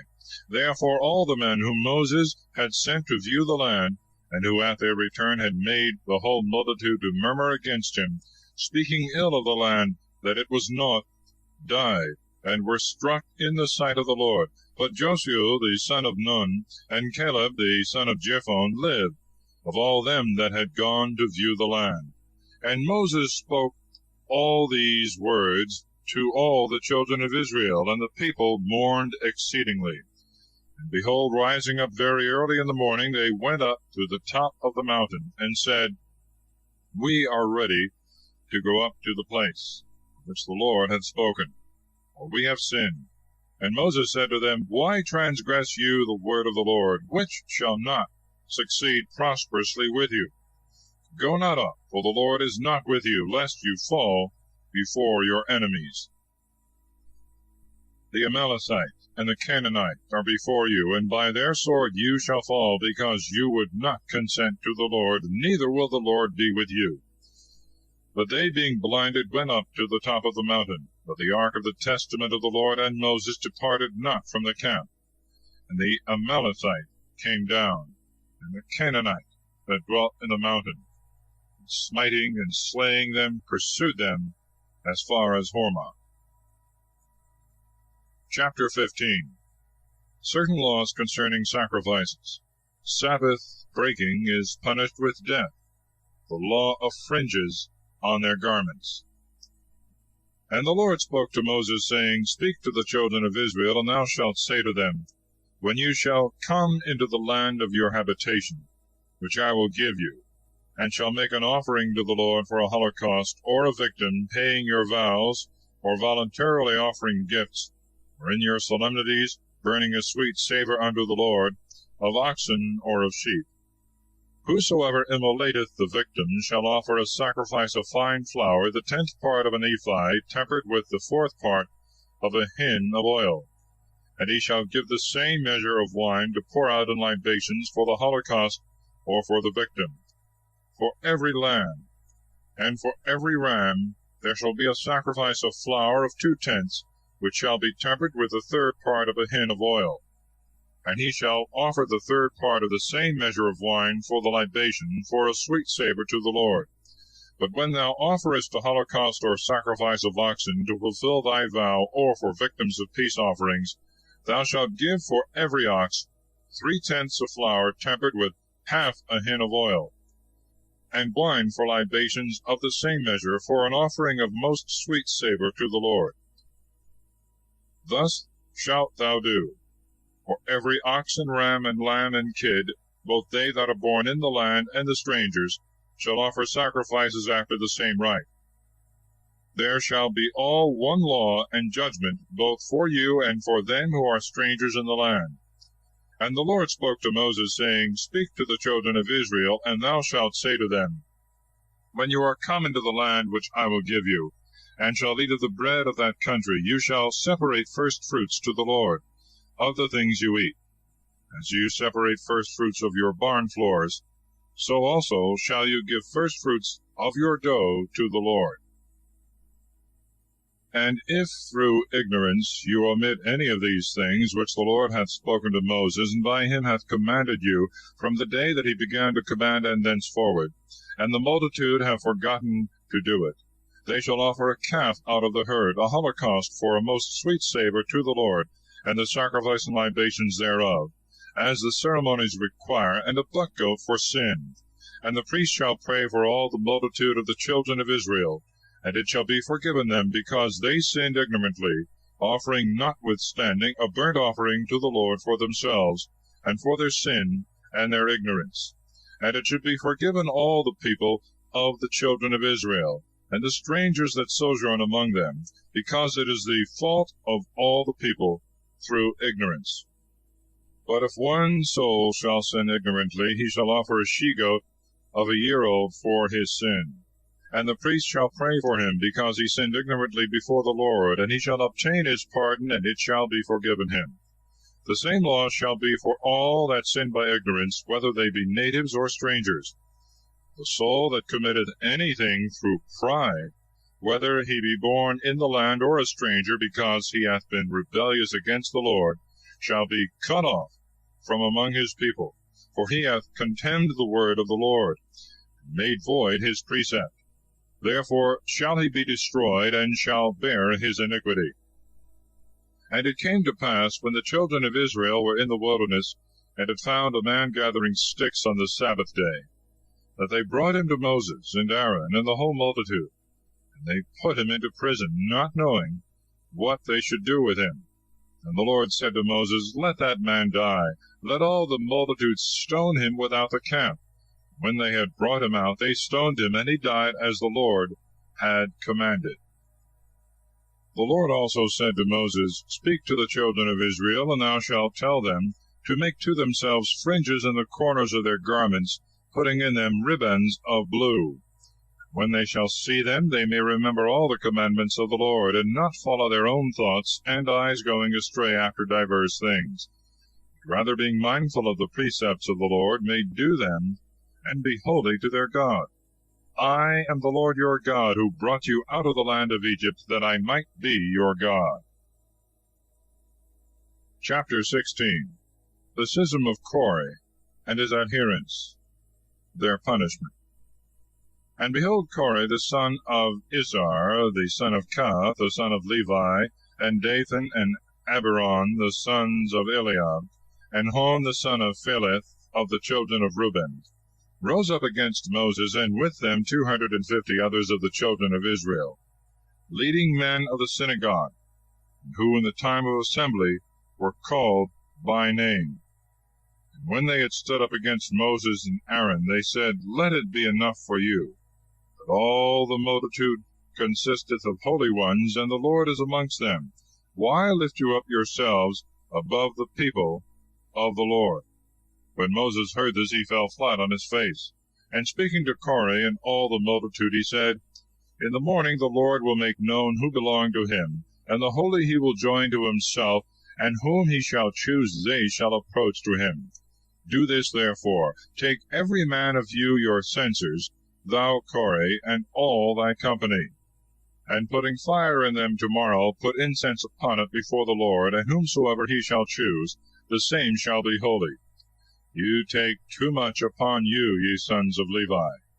And he said again to Korah, Hear, ye sons of Levi, is it a small thing unto you that the God of Israel hath spared you from all the people, and joined you to himself, that you should serve him in the service of the tabernacle, and should stand before the congregation of the people, and should minister to him? Did he therefore make thee and all thy brethren, the sons of Levi, to approach unto him, that you should challenge to yourselves the priesthood also, and that all thy company should stand against the Lord? For what is Aaron that you murmur against him? Then Moses sent to call Dathan and Abiram the sons of Eliab, but they answered, We will not come. Is it a small matter to thee that thou hast brought us out of a land that flowed with milk and honey, to kill us in the desert, except thou rule also like a lord over us? Thou hast brought us indeed into a land that floweth with rivers of milk and honey, and hast given us possessions of fields and vineyards. Wilt thou also pull out our eyes? We will not come. Moses therefore, being very angry, said to the Lord, Respect not their sacrifices. Thou knowest that I have not taken of them so much as a young ass at any time, nor have injured any of them. And he said to Korah, Do thou and thy congregation stand apart before the Lord tomorrow, and Aaron apart. Take every one of you censers, and put incense into them, offering to the Lord 250 censers. Let Aaron also hold his censer. When they had done this, Moses and Aaron standing, and had drawn up all the multitude against them to the door of the tabernacle, the glory of the Lord appeared to them all. And the Lord, speaking to Moses and Aaron, said, Separate yourselves from among this congregation, that I may presently destroy them. They fell flat on their face and said, O most mighty, the God of the spirits of all flesh, for one man's sin shall thy wrath rage against all? And the Lord called to Moses, Command the whole people to separate themselves from the tents of Korah and Dathan and Abiram. And Moses arose and went to Dathan and Abiram. And the ancients of Israel following him, he said to the multitude, Depart from the tents of these wicked men, and touch nothing of theirs, lest you be involved in their sins. And when they were departed from their tents round about, Dathan and Abiram coming out stood in the entry of their pavilions with their wives and children, and all the people. And Moses said, By this you shall know that the Lord hath sent me to do all things that you see, and that I have not forged them of my own head.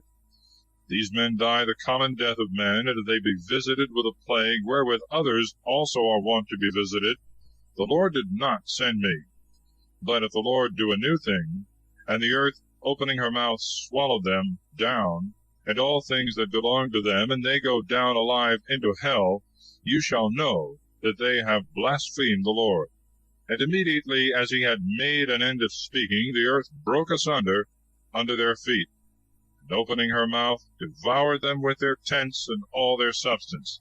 And they went down alive into hell, the ground closing upon them, and they perished from among the people.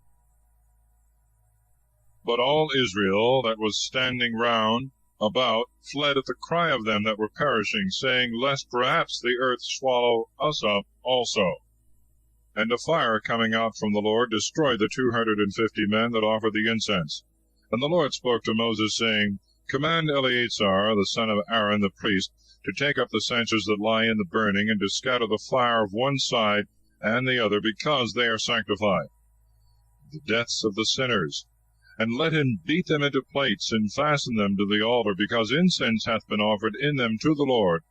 They are sanctified, that the children of Israel may see them for a sign and a memorial. Then Eleazar the priest took the brazen censers wherein they had offered, whom the burning fire had devoured, and beat them into plates, fastening them to the altar, that the children of Israel might have for the time to come wherewith they should be admonished, that no stranger or any one that is not of the seed of Aaron should come near to offer incense to the Lord, lest he should suffer as Korah suffered, and all his congregation, according as the Lord spoke to Moses. The following day all the multitude of the children of Israel murmured against Moses and Aaron, saying, You have killed the people of the Lord. And when there arose a sedition, and the tumult increased, Moses and Aaron fled to the tabernacle of the covenant. And when they were gone into it, the cloud covered it, and the glory of the Lord appeared. And the Lord said to Moses, Get you out from the midst of this multitude.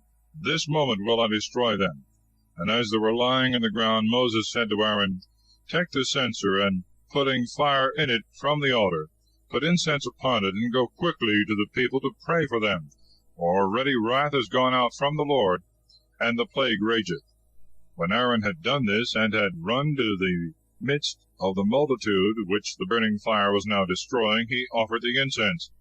And standing between the dead and the living, he prayed for the people, and the plague ceased. The number of them that were slain was 14,700 men, besides them that had perished in the sedition of Korah. And Aaron returned to Moses to the door of the tabernacle of the covenant after the destruction was over. Chapter 17.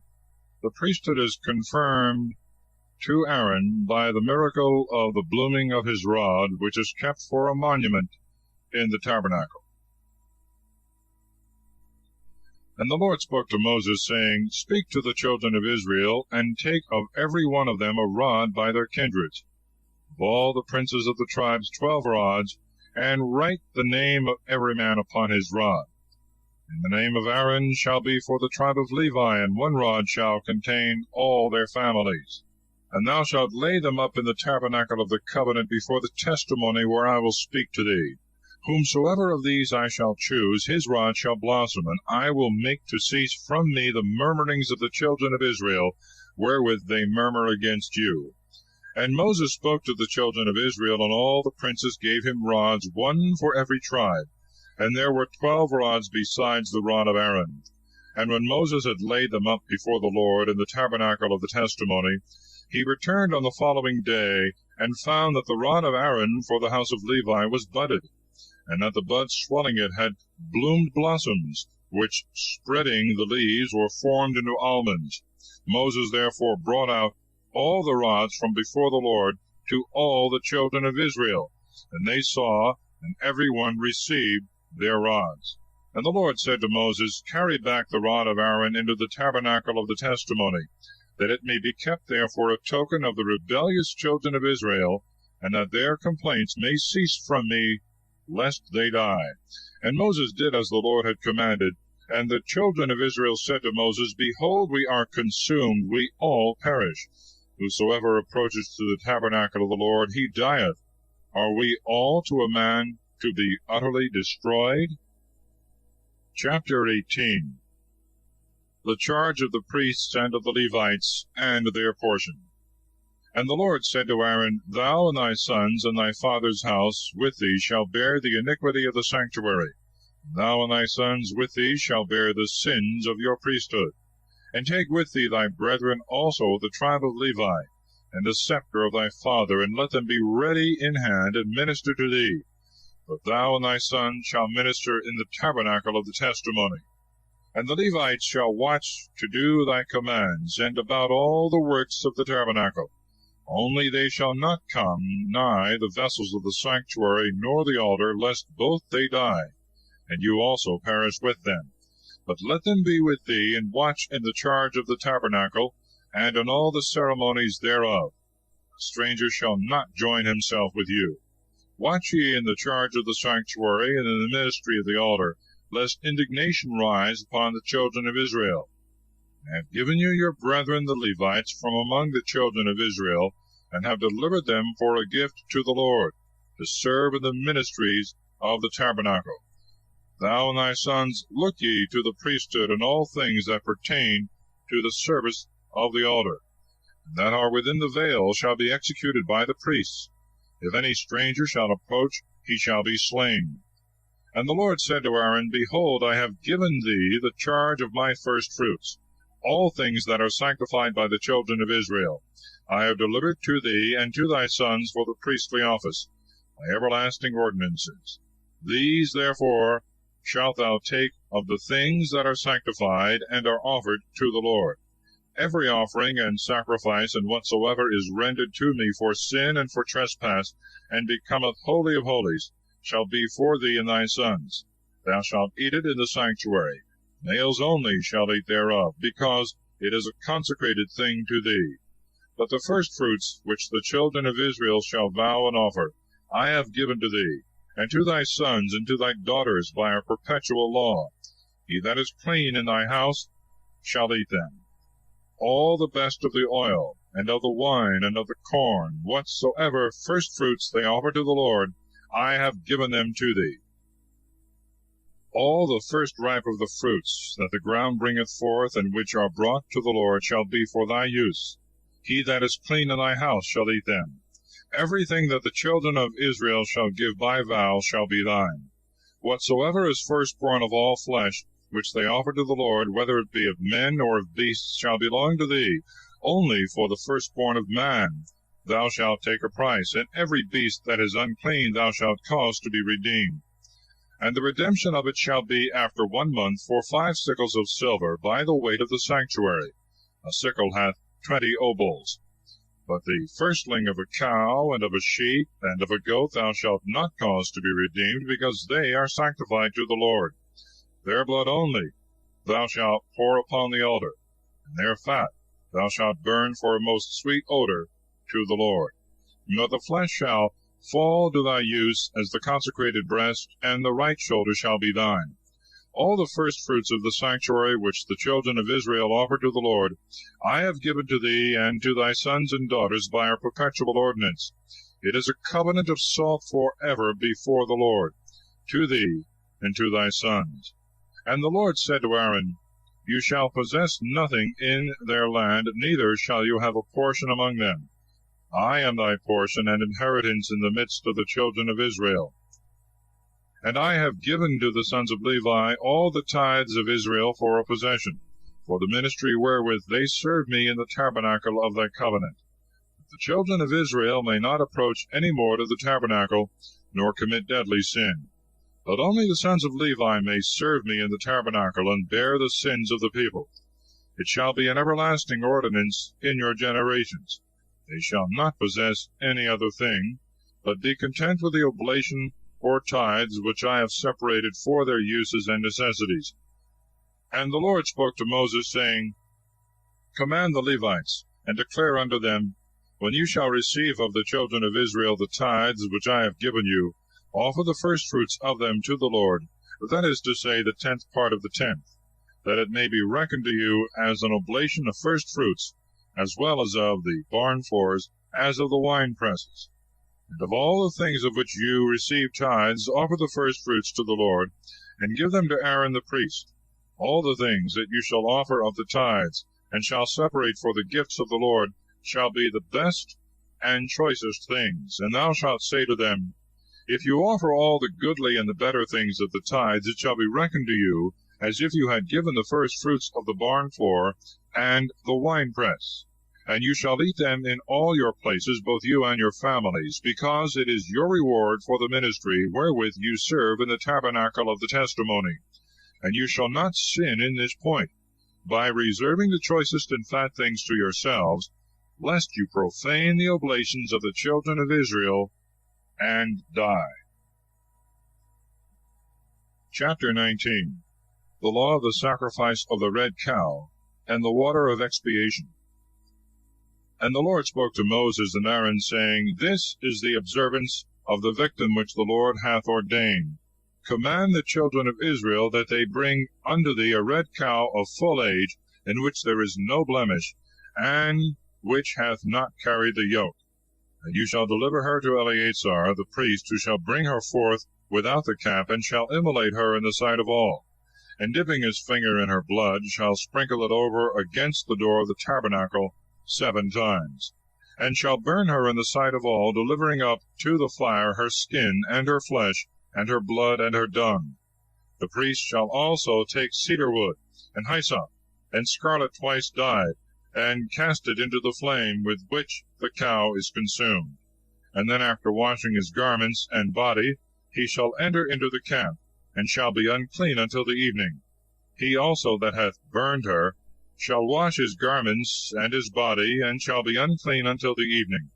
And a man that is clean shall gather up the ashes of the cow, and shall pour them forth without the camp in a most clean place, that they may be reserved for the multitude of the children of Israel, and for a water of aspersion, because the cow was burnt for sin.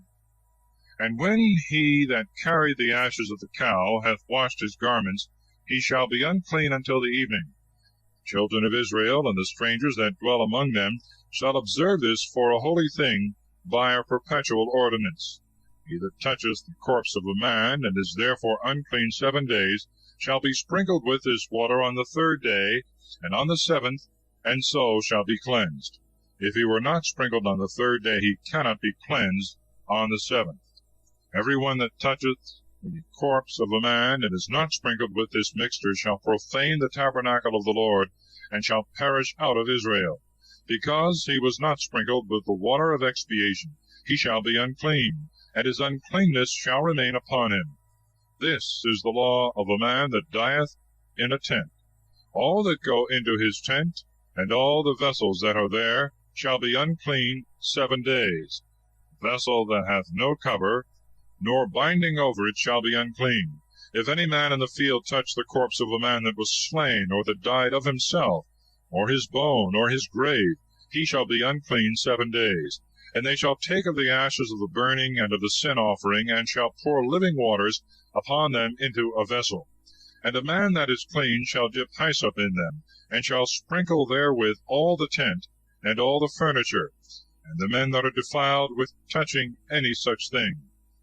And in this manner he that is clean shall purify the unclean on the 3rd and on the 7th day. And being expiated the 7th day, he shall wash both himself and his garments, and be unclean until the evening.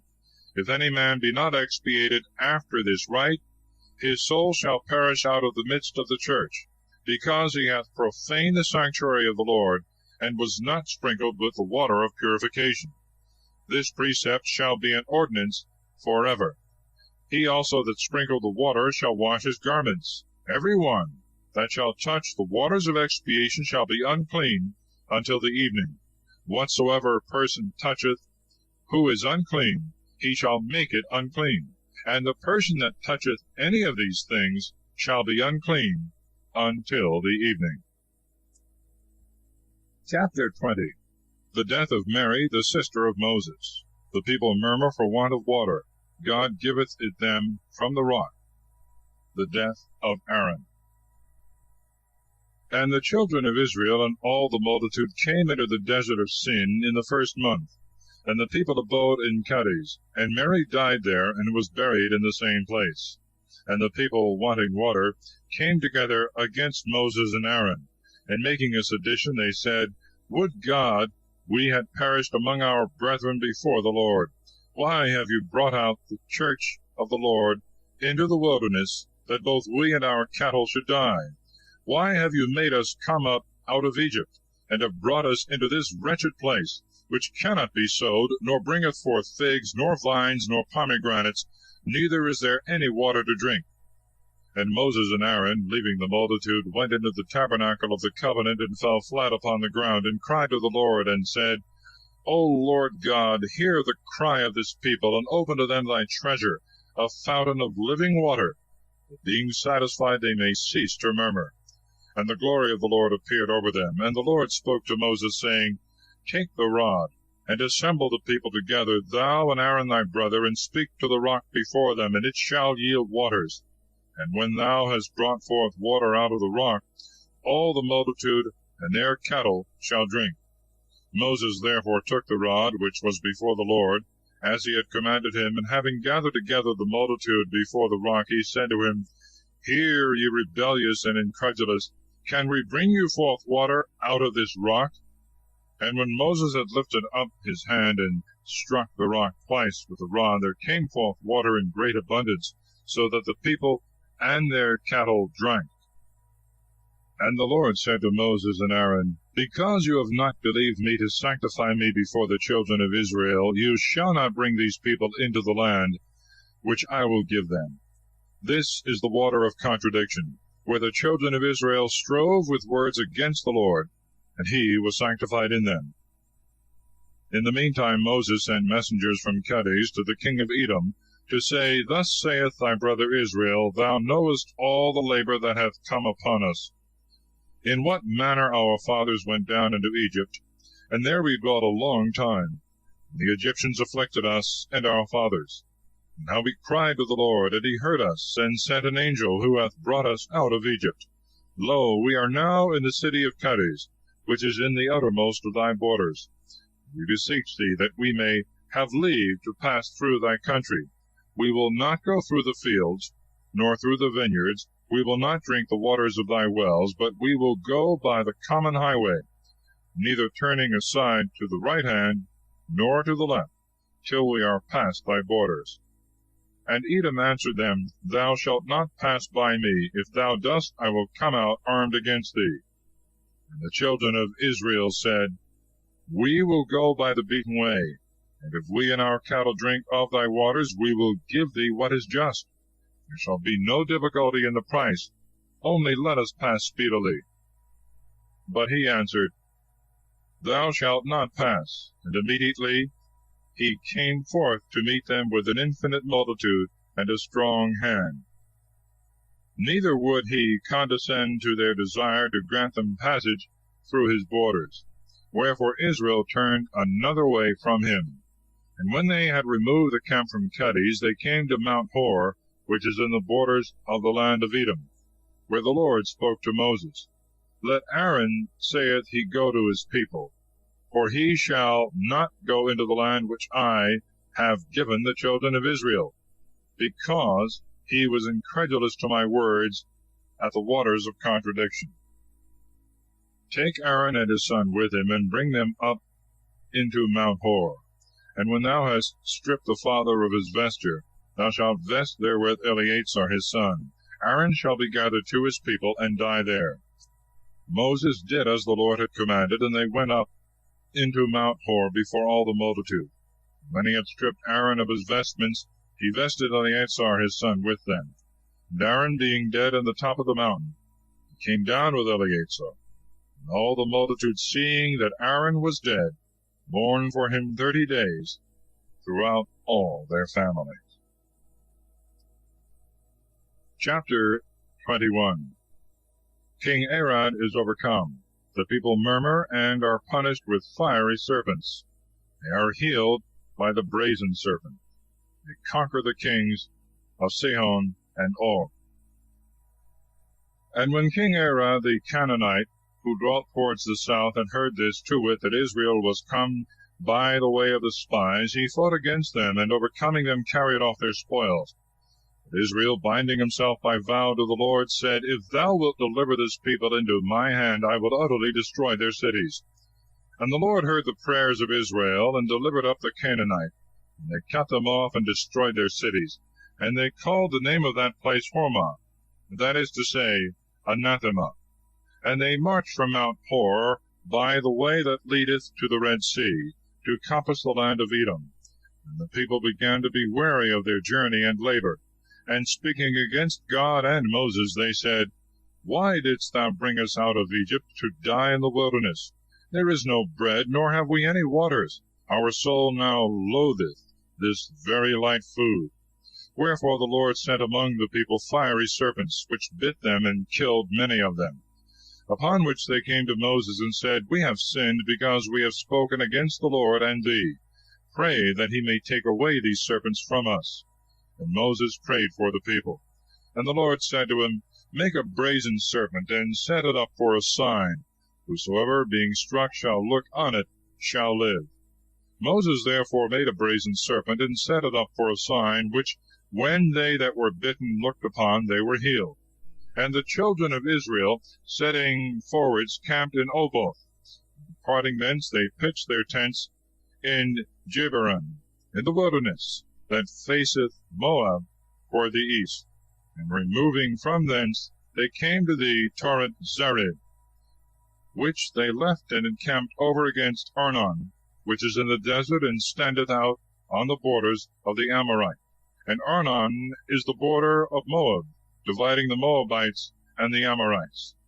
Wherefore it is said in the book of the wars of the Lord, As he did in the Red Sea, so will he do in the streams of Arnon. The rocks of the torrents were bowed down, that they might rest in Ar, and lie down in the borders of the Moabites. When they went from that place, the well appeared, whereof the Lord said to Moses, Gather the people together, and I will give them water. Then Israel sung this song, Let the well spring up. They sung thereto, The well which the princes dug, And the chiefs of the people prepared by the direction of the lawgiver, and with their staves, and they marched from the wilderness to Mathana, from Mathana unto Nahaliel, from Nahaliel unto Bamoth. From Bamoth is the valley in the country of Moab, to the top of Pasgah, which looked towards the desert. And Israel sent messengers to Sihon, king of the Amorites, saying, I beseech thee that I may have leave to pass through thy land. We will not go aside into the fields or the vineyards. We will not drink waters of the wells. We will go the king's highway till we be past thy borders. And he would not grant that Israel should pass by his borders, but rather, gathering an army, went forth to meet them in the desert, and came to Jassah, and fought against them. And he was slain by them with the edge of the sword, and they possessed his land from the Arnon unto the Jabbok, and to the confines of the children of Ammon. The borders of the Ammonites were kept with a strong garrison. So Israel took all his cities, and dwelt in the cities of the Amorite, to wit, in Heshbon, and in the villages thereof. Heshbon was the city of Sihon, the king of the Amorites, who fought against the king of Moab, and took all the land that had been of his dominions, as far as the Arnon. Therefore it is said in the proverb, Come into Heshbon, let the city of Sihon be built and set up. A fire is gone out of Heshbon, a flame from the city of Sihon, and hath consumed Ar and the Moabites, and the inhabitants of the high places of the Arnon. Woe to thee, Moab! Thou art undone, O people of Chemos! He hath given his sons to flight, and his daughters into captivity to Sihon the king of the Amorites. Their yoke is perished from Heshbon unto Dibon. They came weary to Nophi, and unto Medaba. So Israel dwelt in the land of the Amorite. And Moses sent some to take a view of Jazer, and they took the villages of it, and conquered the inhabitants. And they turned themselves, and went up by the way of Basan, and Og the king of Basan came against them with all his people, to fight in Edrei. And the Lord said to Moses, Fear him not, for I have delivered him and all his people and his country into thy hand. And thou shalt do to him as thou didst to Sihon the king of the Amorites, the inhabitant of Heshbon. So they slew him also with his sons, and all his people, not letting any one escape, and they possessed his land. Chapter 22. Balak, king of Moab, sendeth twice for Balaam to curse Israel. In his way Balaam is rebuked by an angel. And they went forward and encamped in the plains of Moab, over against where Jericho is situate beyond the Jordan. And Balak the son of Sephor, seeing all that Israel had done to the Amorite, and that the Moabites were in great fear of him, and were not able to sustain his assault, he said to the elders of Midian, So will this people destroy all that dwell in our borders, as the ox is wont to eat the grass to the very roots. Now he was at that time king in Moab. He sent therefore messengers to Balaam the son of Beor, a soothsayer, who dwelt by the river of the land of the children of Ammon, to call him, and to say, Behold, a people is come out of Egypt, that have covered the face of the earth, sitting over against me. Come therefore, and curse this people, because it is mightier than I, if by any means I may beat them, and drive them out of my land. For I know that he whom thou shalt bless is blessed, and he whom thou shalt curse is cursed. And the ancients of Moab and the elders of Midian went with the price of divination in their hands. And when they were come to Balaam, and had told him all the words of Balak, he answered, Tarry here this night, and I will answer whatsoever the Lord shall say to me. While they stayed with Balaam, God came and said to him, What mean these men that are with thee? He answered, Balak the son of Sephor, king of the Moabites, hath sent to me, saying, Behold, a people that is come out of Egypt hath covered the face of the land. Come and curse them, if by any means I may fight with them, and drive them away. And God said to Balaam, Thou shalt not go with them, nor shalt thou curse the people, because it is blessed. And he rose in the morning, and said to the princes, Go into your country, because the Lord hath forbid me to come with you. The princes returning said to Balak, Balaam would not come with us. Then he sent many more, and more noble than he, had sent before, who, when they were come to Balaam, said, Thus saith Balak the son of Zippor, Delay not to come to me, for I am ready to honor thee, and will give thee whatsoever thou wilt. Come and curse this people. Balaam answered, If Balak would give me his house full of silver and gold, I cannot alter the word of the Lord my God to speak either more or less. I pray you to stay here this night also, that I may know what the Lord will answer me once more. God therefore came to Balaam in the night, and said to him, If these men be come to call thee, arise and go with them, yet so that thou do what I shall command thee. Balaam arose in the morning, and saddling his ass, went with them. And God was angry, and an angel of the Lord stood in the way against Balaam, who sat on the ass, and had 2 servants with him. The ass, seeing the angel standing in the way with a drawn sword, turned herself out of the way, and went into the field. And when Balaam beat her, and had a mind to bring her again to the way, the angel stood in a narrow place between 2 walls, wherewith the vineyards were enclosed. And the ass, seeing him, thrust herself close to the wall, and bruised the foot of the rider. But he beat her again. Nevertheless, the angel, going on to a narrow place, where there was no way to turn aside either to the right hand or to the left, stood to meet him. And when the ass saw the angel standing, she fell under the feet of the rider, who, being angry, beat her sides more vehemently with a staff. And the Lord opened the mouth of the ass, and she said, What have I done to thee? Why strikest thou me, lo, now this 3rd time? Balaam answered, Because thou hast deserved it, and hast served me ill. I would I had a sword, that I might kill thee. The ass said, Am not I thy beast, on which thou hast been always accustomed to ride until this present day? Tell me if I ever did the like thing to thee. But he said, Never. Forthwith the Lord opened the eyes of Balaam, and he saw the angel standing in the way with a drawn sword, and he worshipped him, falling flat on the ground. And the angel said to him, Why beatest thou thy ass these 3 times? I am come to withstand thee, because thy way is perverse and contrary to me. And unless the ass had turned out of the way, giving place to me who stood against thee, I had slain thee, and she should have lived. Balaam said, I have sinned, not knowing that thou didst stand against me. And now if it displease thee that I go, I will return. The angel said, Go with these men, and see thou speak no other thing than what I shall command thee. He went therefore with the princes. And when Balak heard it, he came forth to meet him in the town of the Moabites, that is situate in the uppermost borders of Arnon. And he said to Balaam, I sent messengers to call thee. Why didst thou not come immediately to me?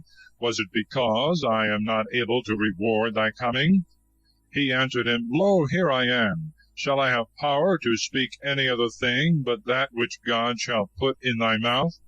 So they went on together, and came into a city that was in the uttermost borders of his kingdom. And when Balak had killed oxen and sheep, he sent presents to Balaam, and to the princes that were with him. And when morning was come, he brought him to the high places of Baal, and he beheld the uttermost part of the people. Chapter 23. Balaam, instead of cursing Israel, is obliged to bless them and prophesy good things of them. And Balaam said to Balak, Build me here 7 altars, and prepare as many calves, and the same number of rams. And when he had done according to the word of Balaam, they laid together a calf and a ram upon every altar. And Balaam said to Balak, Stand a while by thy burnt offering, until I go, to see if perhaps the Lord will meet me. Whatsoever he shall command, I will speak to thee. When he was gone with speed, God met him. And Balaam, speaking to him, said, I have erected 7 altars, and have laid on every one a calf and a ram. And the Lord put the word in his mouth, and said, Return to Balak, and thus shalt thou speak. Returning, he found Balak standing by his burnt offering, with all the princes of the Moabites. And taking up his parable, he said, Balak, king of the Moabites, hath brought me from Aram, from the mountains of the east. Come, said he, and curse Jacob, make haste and detest Israel. How shall I curse him whom God hath not cursed? By what means should I detest him whom the Lord detesteth not? I shall see him from the tops of the rocks, and shall consider him from the hills. This people shall dwell alone, and shall not be reckoned among the nations. Who can count the dust of Jacob, and know the number of the stock of Israel? Let my soul die the death of the just, and my last end be like to them. And Balak said to Balaam, What is this that thou dost? I sent for thee to curse my enemies, and thou contrariwise blessest them.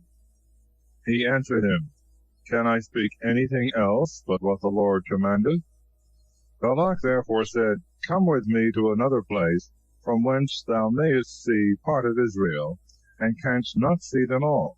Curse them from thence. And when he had brought him to a high place upon the top of Mount Pasgah, Balaam built 7 altars, and laying on every one a calf and a ram, he said to Balak, Stand here by thy burnt offering while I go to meet him. And when the Lord had met him, and had put the word in his mouth, he said, Return to Balak, and thus shalt thou say to him. Returning, he found him standing by his burnt sacrifice, and the princes of the Moabites with him.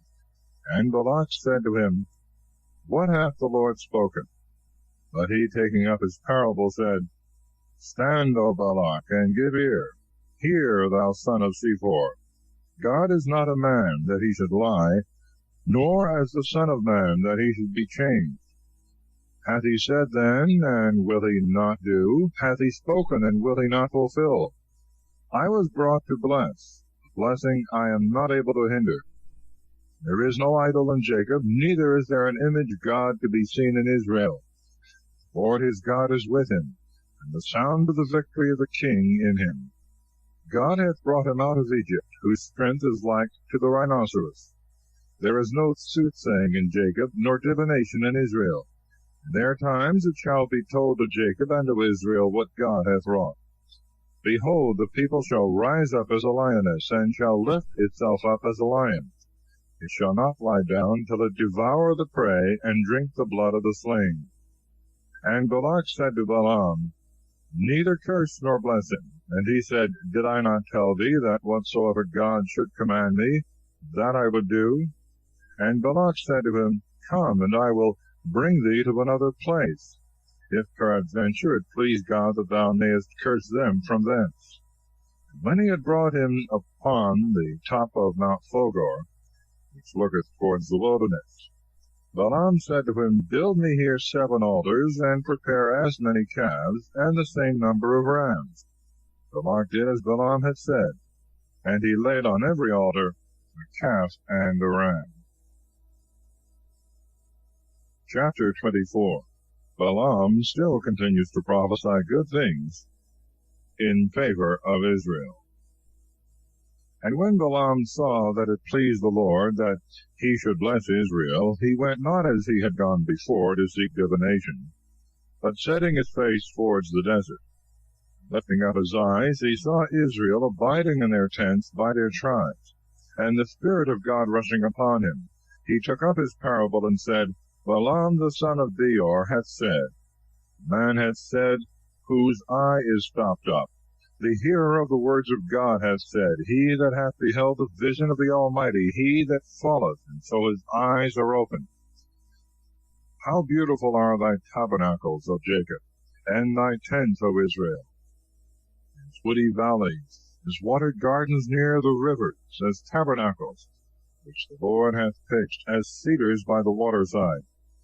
Water shall flow out of his bucket, and his seed shall be in many waters.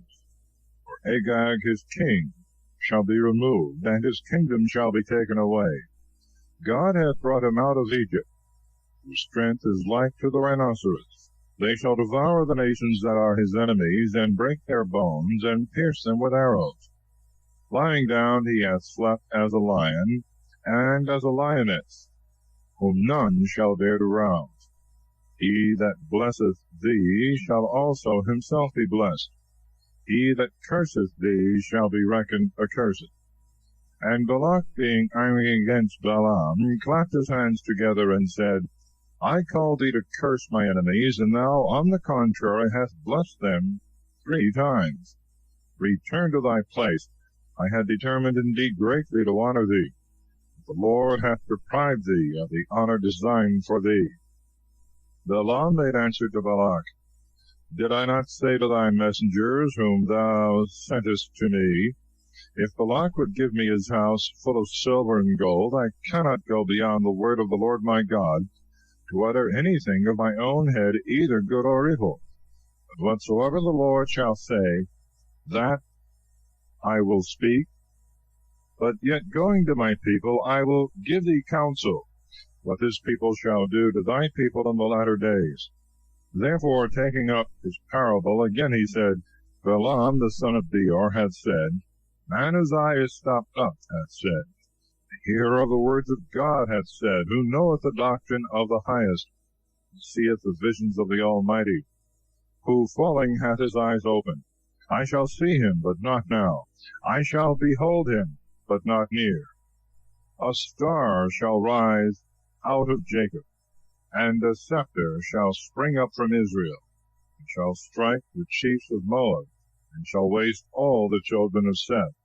And he shall possess Idumea. The inheritance of Seir shall come to their enemies, but Israel shall do manfully. Out of Jacob shall he come, that shall rule, and shall destroy the remains of the city. And when he saw Amalek, he took up his parable, and said, Amalek, the beginning of nations, whose latter end shall be destroyed. He saw also the Sinite, and took up his parable, and said, Thy habitation indeed is strong, but though thou build thy nest in a rock, and thou be chosen of the stock of sin, how long shalt thou be able to continue? For Asor shall take thee captive. And taking up his parable, again he said, Alas, who shall live when God shall do these things? They shall come in galleys from Italy. They shall overcome the Assyrians, and shall waste the Hebrews, and at the last they themselves also shall perish. And Balaam rose and returned to his place. Balak also returned the way that he came. Chapter 25. The people fall into fornication and idolatry, for which 24,000 are slain. The zeal of Phinehas. And Israel at that time abode in Shittim, and the people committed fornication with the daughters of Moab, who called them to their sacrifices, and they ate of them, and adored their gods. And Israel was initiated to Beelzebub, upon whom the Lord, being angry, said to Moses, Take all the princes of the people, and hang them up on gibbets against the sun, that my fury may be turned away from Israel. And Moses said to the judges of Israel, Let every man kill his neighbors that had been initiated to Beelzebub. And behold, one of the children of Israel went in before his brethren to a harlot of Midian, in the sight of Moses, and of all the children of Israel, who were weeping before the door of the tabernacle. And when Phinehas, the son of Eleazar, the son of Aaron, the priest, saw it, he rose up from the midst of the multitude, and taking a dagger, went in after the Israelite into the brothel house, and thrust both of them through together, to wit, the man and the woman, in the genital parts. And the scourge ceased from the children of Israel. And there were slain 24,000 men.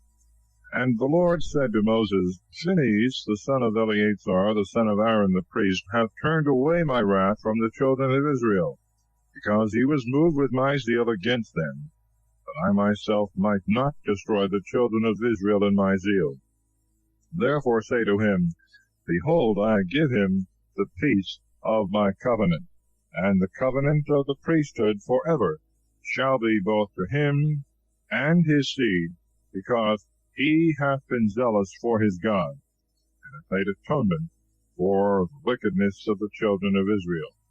And the name of the Israelites that was slain with the woman of Midian was Zambri the son of Salu, a prince of the kindred and tribe of Simeon. And the Midianite woman that was slain with him was called Cosbi, the daughter of Sur, a most noble prince among the Midianites. And the Lord spoke to Moses, saying, Let the Midianites find you their enemies, and slay you them, because they also have acted like enemies against you, and have guilefully deceived you by the idol Phogor, and Cosbe, their sister, a daughter of a prince of Midian, who was slain in the day of the plague for the sacrilege of Phogor. Chapter 26. The people are again numbered by their tribes and families. After the blood of the guilty was shed, the Lord said to Moses and to Eleazar the son of Aaron the priest, Number the whole sum of the children of Israel from 20 years old and upward, by their houses and kindreds, all that are able to go forth to war. Moses therefore and Eleazar the priest, being in the plains of Moab, upon the Jordan over against Jericho, spoke to them that were from 20 years old and upward, as the Lord had commanded. This is the number of them. Reuben, the firstborn of Israel, his sons were Henoch, of whom is the family of the Henochites, and Phallu, of whom is the family of the Phalluites, and Hesron, of whom is the family of the Hesronites, and Carmi, of whom is the family of the Carmites. These are the families of the stock of Reuben, whose number was found to be 43,730. The son of Phallu was Eliab. His sons were Nemuel, and Dathan, and Abiram. These are Dathan and Abiram, the princes of the people, rose against Moses and Aaron in the sedition of Korah, when they rebelled against the Lord. And the earth, opening her mouth, swallowed up Korah, many others dying, when the fire burned 250 men. There was a great miracle wrought, that when Korah perished, his sons did not perish. Sons of Simeon by their kindreds, Nemuel, him is the family of the Nemuelites. Jamin, of him is the family of the Jaminites. Jacham, him is the family of the Jachamites. Zari, him is the family of the Zarites. Saul, him is the family of the Saulites. These are the families of the stock of Simeon, of which the whole number was 22,200. The sons of Gad by their kindreds, Cephon, of him is the family of the Cephonites. Agi, of him is the family of the Agites. Sunai, of him is the family of the Sunites. Ozni, of him is the family of the Oznites. Her, of him is the family of the Herites. Arad, of him is the family of the Aradites. Ariel, of him is the family of the Arielites. These are the families of Gad, of which the whole number was 40,500. The sons of Judah, Her and Onan, who both died in the land of Canaan. And the sons of Judah by their kindreds were Selah, of whom is the family of the Selaites. Phares, of whom is the family of the Pharesites. Zeri, of whom is the family of the Zerites. Moreover, the sons of Phares were Hesron, of whom is the family of the Hesronites, and Hamul, of whom is the family of the Hamulites. These are the families of Judah, of which the whole number was 76,500. The sons of Issachar by their kindreds, Thola, of whom is the family of the Tholoites. Phua, of whom is the family of the Phuaites. Jasub, of whom is the family of the Jasubites. Simran, of whom is the family of the Simranites. These are the kindreds of Issachar, whose number was 64,300.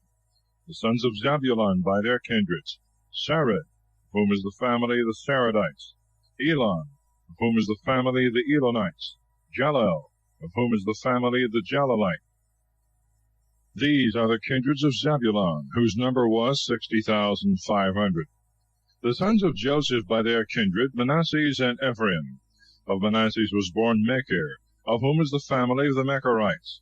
Mechir begot Galaad, of whom is the family of the Galadites. Galaad had sons, Jezer, of whom is the family of the Jezerites, and Helek, of whom is the family of the Helekites, and Esrael, of whom is the family of the Esraelites, and Sechem, of whom is the family of the Sechemites, and Sameda, of whom is the family of the Semedites, and Hepher, of whom is the family of the Hepherites.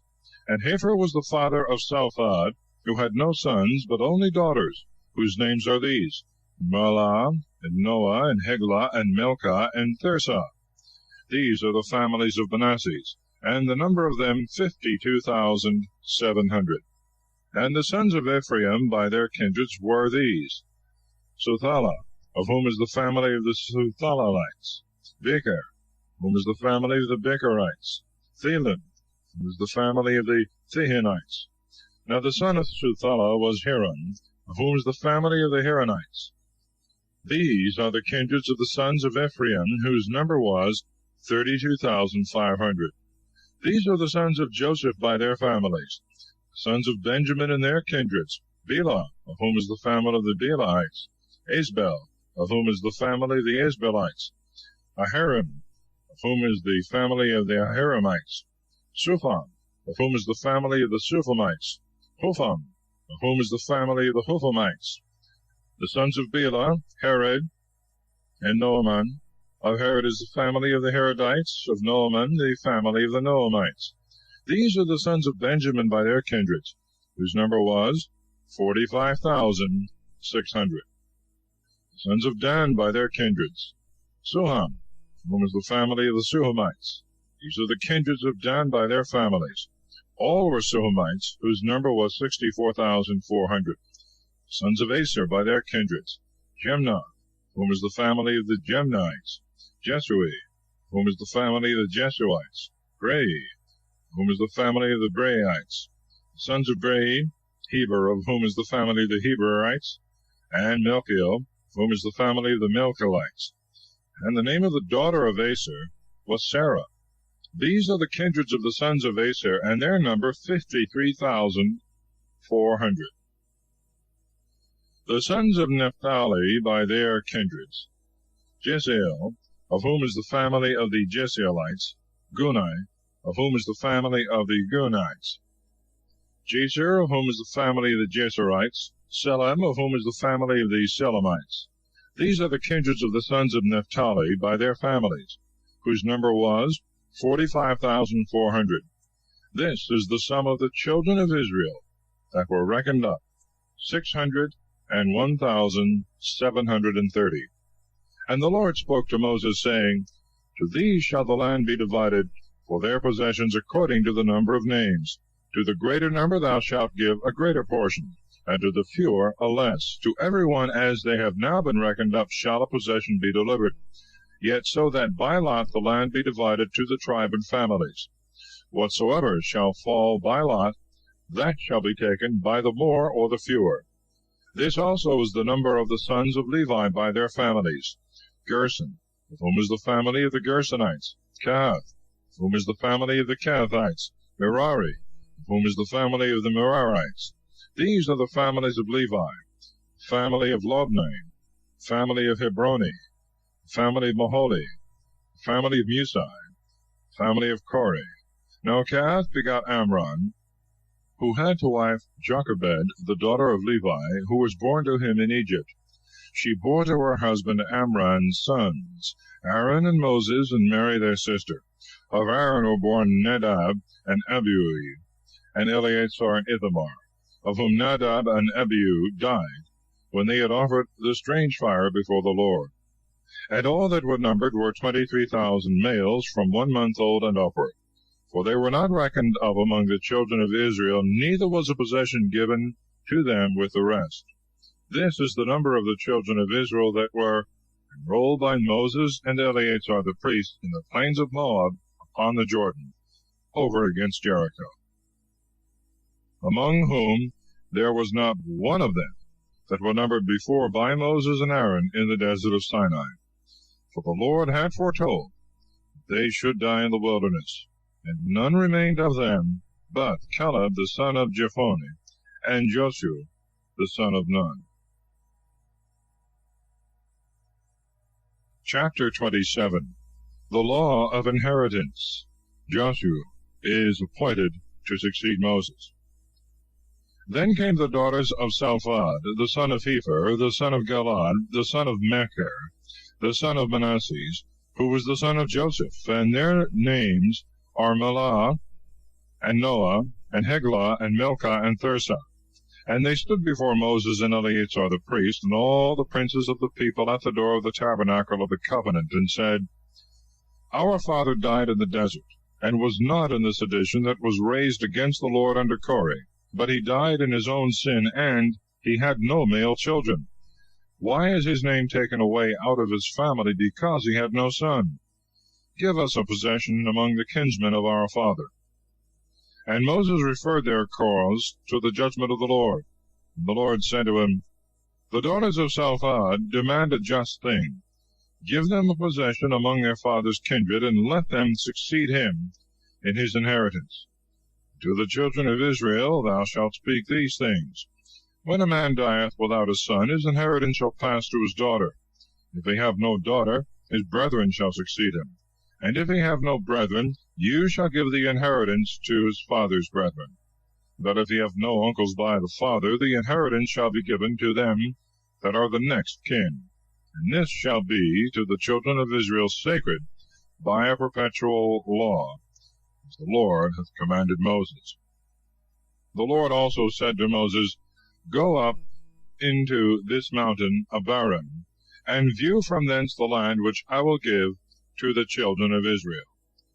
And when thou shalt have seen it, thou also shalt go to thy people, as thy brother Aaron is gone, because you offended me in the desert of Sin, in the contradiction of the multitude.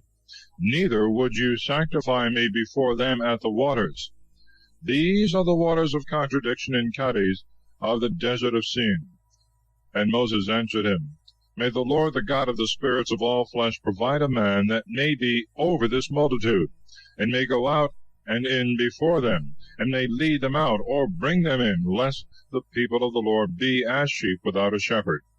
And the Lord said to him, Take Joshua the son of Nun, a man in whom is the Spirit, and put thy hand upon him. And he shall stand before Eleazar the priest, and all the multitude.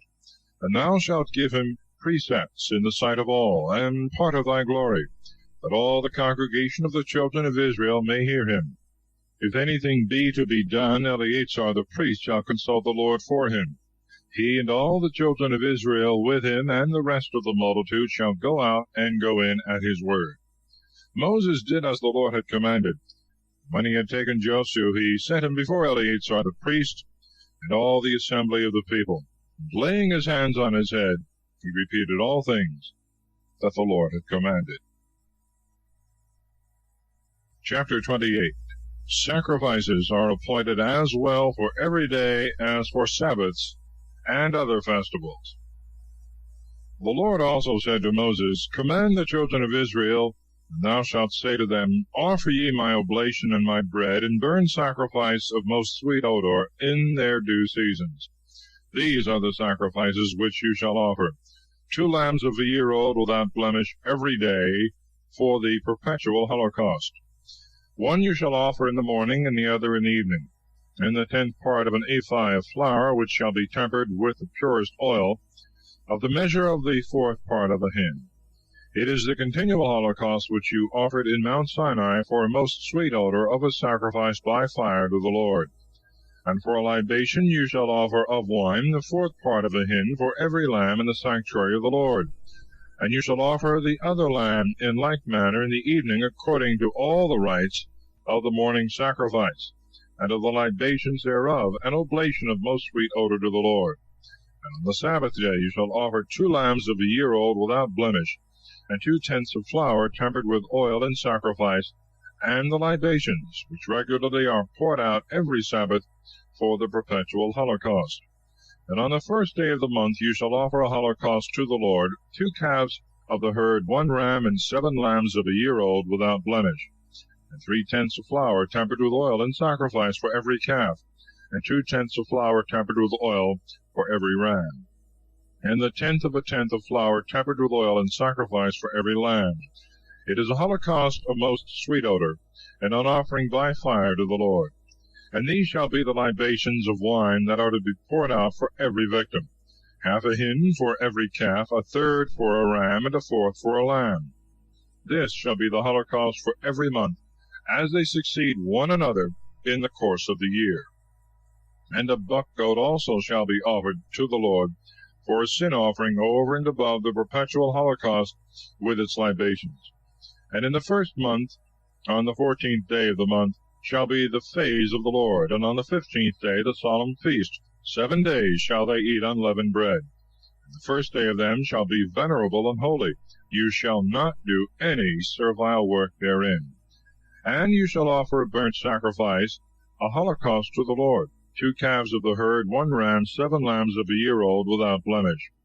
For the sacrifices of every one 3/10 of flour, which shall be tempered with oil, to every calf, and 2/10 to every ram. The 10th of a tenth to every lamb, that is to say, to all the 7 lambs, and 1 buck goat for sin, to make atonement for you, besides the morning holocaust, which you shall always offer.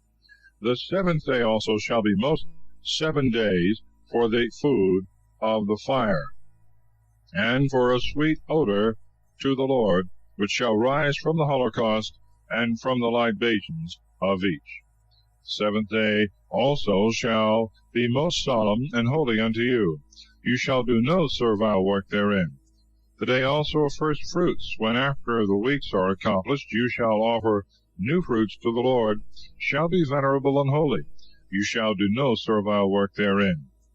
And you shall offer a holocaust for a most sweet odor to the Lord, 2 calves of the herd, 1 ram, and 7 lambs of a year old, without blemish. And in the sacrifices of them 3/10 of flour tempered with oil, to every calf, 2 to every ram. The 10th of a tenth to every lamb, which in all are 7 lambs, a buck goat also, which is slain for expiation, besides the perpetual holocaust and the libations thereof. You shall offer them all, without blemish, with their libations. Chapter 29. Sacrifices for the festivals of the 7th month. The first day also of the 7th month shall be venerable and holy unto you. You shall do no servile work therein, because it is the day of the sounding and of trumpet. And you shall offer a holocaust for a most sweet odor to the Lord, 1 calf of the herd, 1 ram, and 7 lambs of a year old, without blemish. For their sacrifices 3/10 of flour tempered with oil to every calf, 2/10 to a ram, 1/10 to a lamb, which in all are 7 lambs, and a buck goat for sin, which is offered for the expiation of the people, besides the holocaust of the first day of the month with the sacrifices thereof, and the perpetual holocaust with the accustomed libations. With the same ceremonies you shall offer a burnt sacrifice for a most sweet odor to the Lord. The 10th day also of this 7th month shall be holy and venerable unto you. And you shall afflict your souls, you shall do no servile work therein. And you shall offer a holocaust to the Lord for a most sweet odor, 1 calf of the herd, 1 ram, and 7 lambs of a year old, without blemish. And for their sacrifices 3/10 of flour tempered with oil to every calf, 2/10 to a ram, 1/10 of a tenth to every lamb, which are in all 7 lambs, and a buck goat for sin, besides the things that are wont to be offered for sin, for expiation, and for the perpetual holocaust, with their sacrifice and libations. And on the 15th day of the 7th month, which shall be unto you holy and venerable, you shall do no servile work, but shall celebrate a solemnity to the Lord 7 days. And you shall offer a holocaust for a most sweet odor to the Lord, 13 calves of the herd, 2 rams, and 14 lambs of a year old, without blemish. And for the libations 3/10 of flour tempered with oil to every calf, being in all 13 calves, and 2/10 to each ram, being 2 rams, 1/10 of a tenth to every lamb, being in all 14 lambs, and a buck goat for sin, besides the perpetual holocaust, and the sacrifice and the libation thereof. On the 2nd day you shall offer 12 calves of the herd, 2 rams, and 14 lambs of a year old, without blemish, sacrifices and the libations for every one, for the calves, and for the rams, and for the lambs you shall duly celebrate, and a buck goat for a sin offering, besides the perpetual holocaust, and the sacrifice and the libation thereof. The 3rd day you shall offer 11 calves, 2 rams, and 14 lambs of a year old, without blemish, and the sacrifices and the libations of every one, for the calves, and for the rams, and for the lambs you shall offer according to the right, and a buck goat for sin, besides the perpetual holocaust, and the sacrifice and the libation thereof. The 4th day you shall offer 10 calves, 2 rams, and 14 lambs of a year old, without blemish, and the sacrifices and the libations of every one, for the calves, and for the rams, and for the lambs, you shall celebrate in right manner, and a buck goat for sin, besides the perpetual holocaust, and the sacrifice and the libation thereof. The 5th day you shall offer 9 calves, 2 rams, and 14 lambs of a year old, without blemish, and the sacrifices and the libations of every one for the calves, and for the rams, and for the lambs, you shall celebrate according to the rite, and a buck goat for sin, besides the perpetual holocaust, and the sacrifice and the libation thereof. The 6th day you shall offer 8 calves, 2 rams, and 14 lambs of a year old, without blemish, and the sacrifices and the libations of every one for the calves, and for the rams, and for the lambs, you shall celebrate according to the rite, and a buck goat for sin, besides the perpetual holocaust, and the sacrifice and the libation thereof. The 7th day you shall offer 7 calves, and 2 rams, and 14 lambs of a year old, without blemish, and the sacrifices and the libations of every one for the calves, and for the rams, and for the lambs, you shall celebrate according to the rite, and a buck goat for sin, besides the perpetual holocaust, and the sacrifice and the libation thereof. On the 8th day, which is most solemn, you shall do no servile work, but you shall offer a holocaust for a most sweet odor to the Lord, 1 calf, 1 ram, and 7 lambs of a year old, without blemish, and the sacrifices and the libations of every one for the calves, and for the rams, and for the lambs, you shall celebrate according to the rite, and a buck goat for sin, besides a perpetual holocaust, and the sacrifice and the libation thereof. These things shall you offer to the Lord in your solemnities, besides your vows and voluntary oblations for holocaust, for sacrifice, for libation, and for victims of peace offerings. Chapter 30. Of vows and oaths and their obligation. And Moses told the children of Israel all that the Lord had commanded him. And he said to the princes of the tribes of the children of Israel, This is the word that the Lord hath commanded. If any man make a vow to the Lord, or bind himself by an oath, he shall not make his word void, but shall fulfill all that he promised. If a woman vow anything, and bind herself by an oath, being in her father's house, and but yet a girl in age, if her father knew the vow that she hath promised, and the oath wherewith she hath bound her soul, and held his peace, she shall be bound by the vow. Whatsoever she promised and swore, she shall fulfill indeed. But if her father, immediately as soon as he heard it, gainsayed it, both her vows and her oaths shall be void, neither shall she be bound to what she promised, because her father hath gainsaid it. If she have a husband, and shall vow anything, and the word once going out of her mouth shall bind her soul by an oath, the day that her husband shall hear it, and not gainsay it, she shall be bound to the vow, and shall give whatsoever she promised. But if as soon as he heareth he gainsay it, and make her promises, and the words wherewith she had bound her soul of no effect, the Lord will forgive her. The widow, she that is divorced, shall fulfill whatsoever they vow. If a wife in the house of her husband hath bound herself by vow and by oath, if her husband hear, hold his peace, and doth not disallow the promise, she shall accomplish whatsoever she had promised.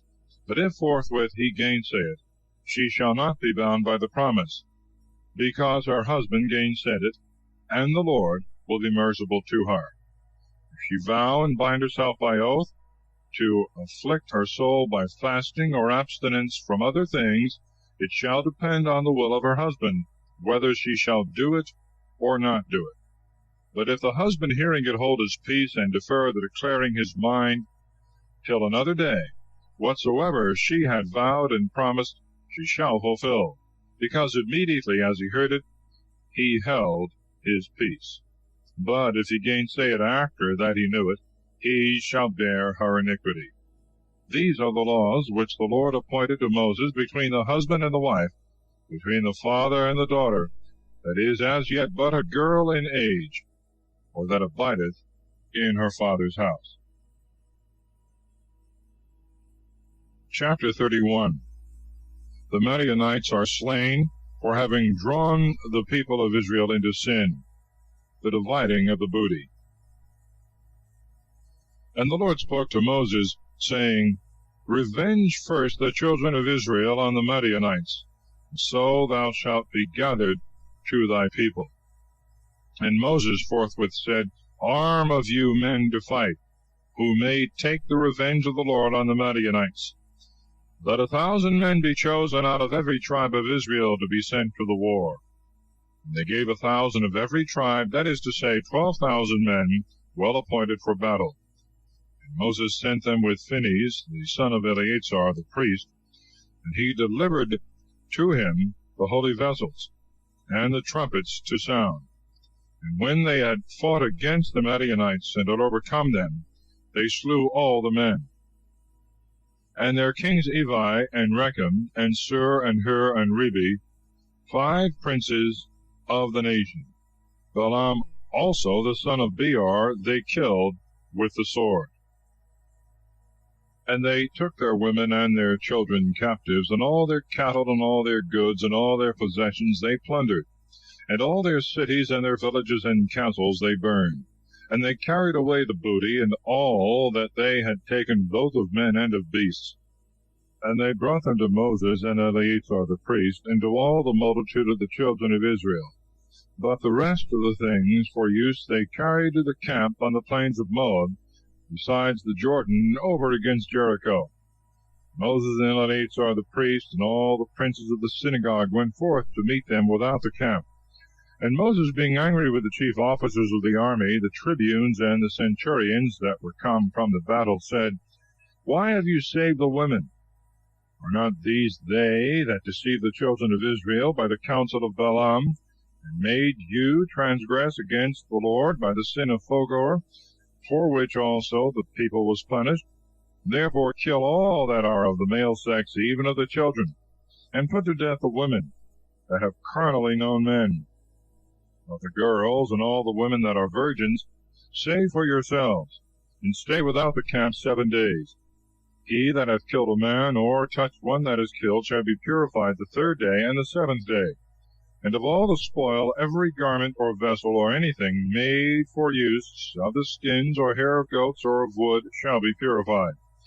Eleazar also the priest spoke to the men of the army that have fought in this manner. This is the ordinance of the law which the Lord hath commanded Moses. Gold and silver and brass and iron and lead and tin, and all that may pass through the fire, shall be purified by fire, but whatsoever cannot abide the fire shall be sanctified with the water of expiation. And you shall wash your garments the 7th day, and being purified you shall afterwards enter into the camp. And the Lord said to Moses, Take the sum of the things that were taken both of man and beast, thou and Eleazar the priest, and the princes of the multitude, and thou shalt divide the spoil equally between them that fought and went out to the war, and between the rest of the multitude. And thou shalt separate a portion to the Lord from them that fought and were in the battle, 1 soul of 500, as well as of persons, as of oxen and asses and sheep. And thou shalt give it to Eleazar the priest, because they are the firstfruits of the Lord.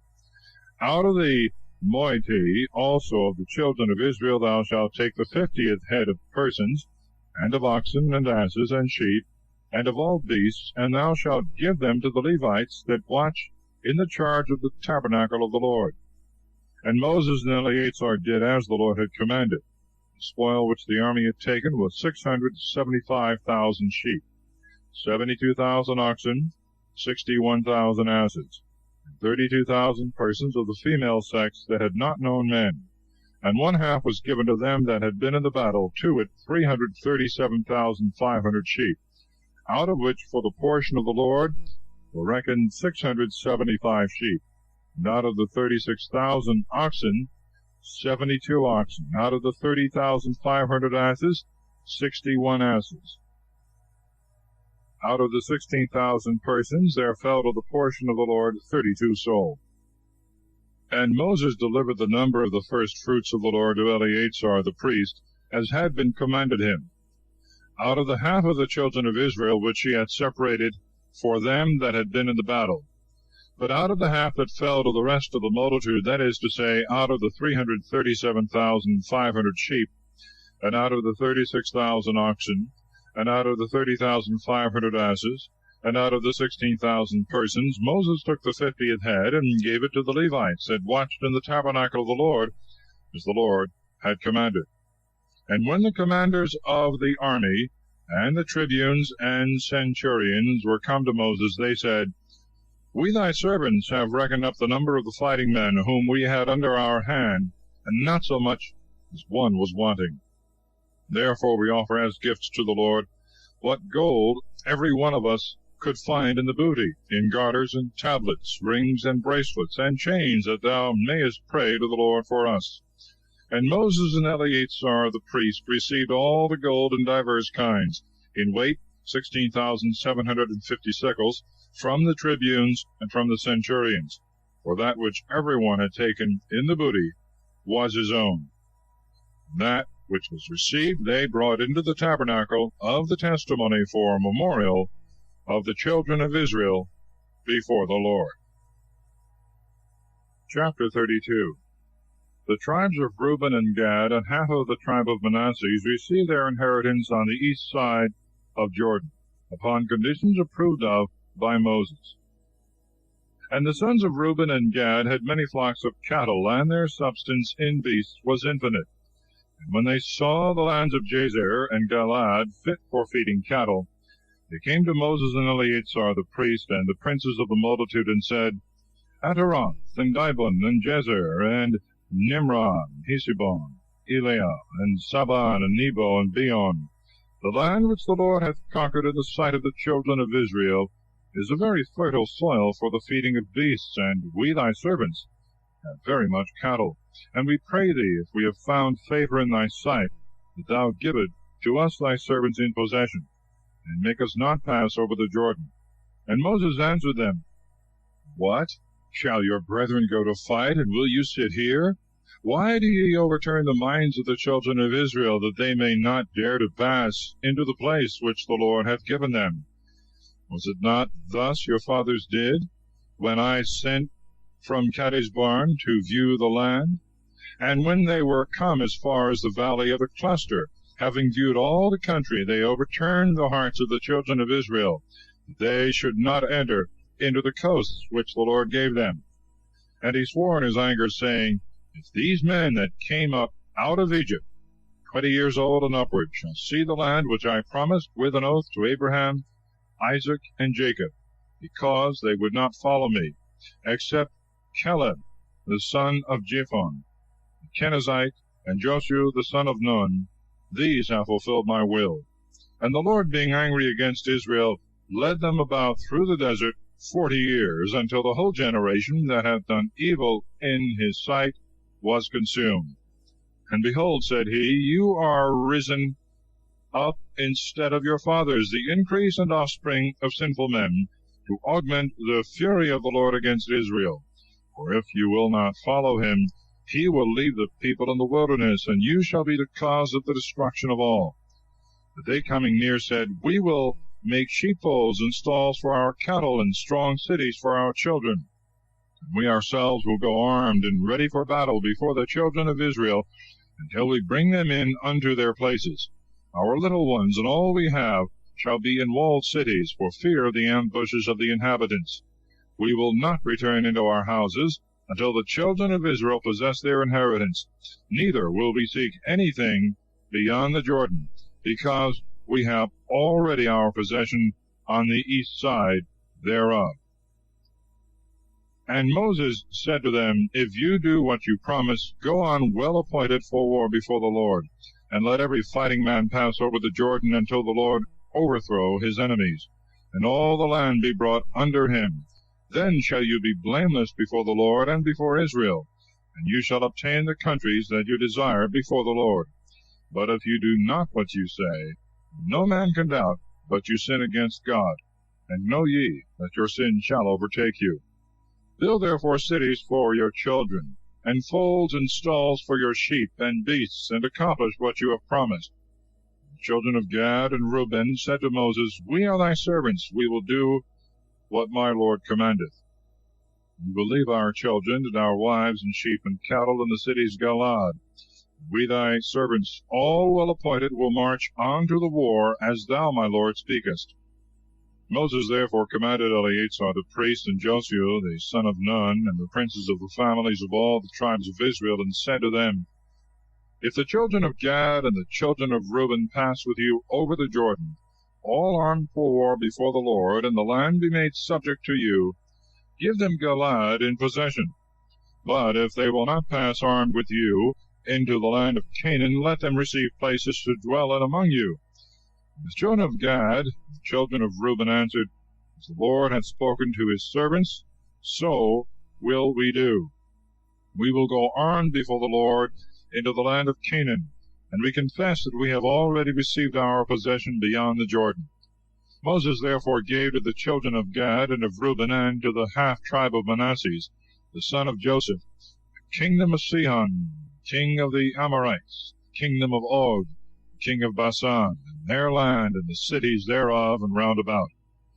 And the sons of Gad built Dibon, and Ataroth, and Aroer, and Etroth, and Sophon, and Jazer, and Jegbah, and Beth-nimrah, and Beth-aran, fenced cities, and folds for their cattle. The children of Reuben built Heshbon, and Elealeh, and Kiriathaim, and Nebo, and Baalmeon, their names being changed, and Sabama, giving names to the cities which they had built. Moreover, the children of Machir, the son of Manasseh, went into Galaad, and wasted it, cutting off the Amorites, the inhabitants thereof. And Moses gave the land of Galaad to Machir, the son of Manasseh, and he dwelt in it. And Jair, the son of Manasseh, went and took the villages thereof, and he called them Havoth-Jair, that is to say, the villages of Jair. Nobi also went and took Kenath, with the villages thereof, and he called it by his own name, Nobi.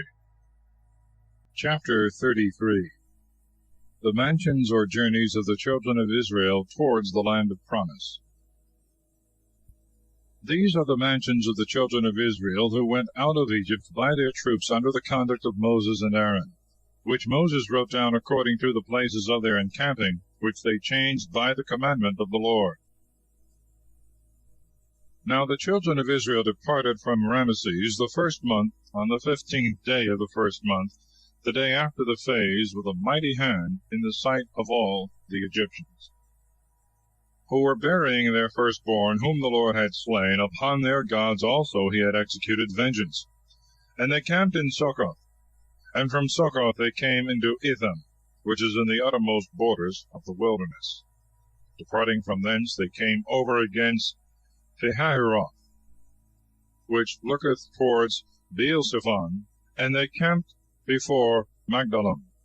And departing from Pihahiroth, they passed through the midst of the sea into the wilderness. And having marched 3 days through the desert of Etham, they camped in Marah. And departing from Marah, they came into Elim, where there were 12 fountains of water and 70 palm trees, and there they camped. But departing from thence also, they pitched their tents by the Red Sea. And departing from the Red Sea, they camped in the desert of Sin. And they removed from thence, and came to Daphkath. And departing from Daphkath, they encamped in Alus. And departing from Alus, they pitched their tents in Raphidim, where the people wanted water to drink. And departing from Raphidim, they encamped in the desert of Sinai. But departing also from the desert of Sinai, they came to the Graves of Lust. And departing from the Graves of Lust, they camped in Hazeroth. From Hazeroth they came to Rethmah. And departing from Rathmah, they camped in Rimmon-Phares. And they departed from thence, and came to Labnah. Moving from Labnah, they camped in Resah. And departing from Resah, they came to Keilatha. And they removed from thence, and camped in the mountain Sephir. Departing from the mountain Sephir, they came to Arada. From thence they went and camped in Mekhelah. Departing from Mekhelah, they came to Thahath.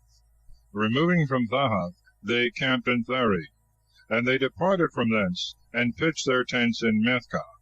And removing from Methkah, they camped in Hezmonah. And departing from Hezmonah, they came to Moseroth. And removing from Moseroth, they camped in Bene-Jaakan. And departing from Bene-Jaakan, they came to Mount Gadgad. From thence they went and camped in Jedibatha. And from Jedibatha they came to Hebronah. And in departing from Hebronah, they camped in Asian-Gaber. They removed from thence, and came into the desert of Sin, which is Cades. And departing from Cades, they camped in Mount Hor, in the uttermost borders of the land of Edom.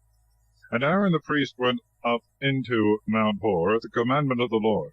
And there he died in the 40th year of the coming forth of the children of Israel out of Egypt, 5th month, the 1st day of the month, when he was 123 years old. And King Arah the Canaanite, who dwelt towards the south, heard that the children of Israel were come to the land of Canaan. And they departed from Mount Hor, and camped in Salmonah, from whence they removed and came to Phunon. Departing from Phunon, they camped in Oboth, and from Oboth they came to Ije-Abarim, which is in the borders of the Moabites. And departing from Ije-Abarim, they pitched their tents in Dibongah. From thence they went and camped in Helmon-de-Blathaim.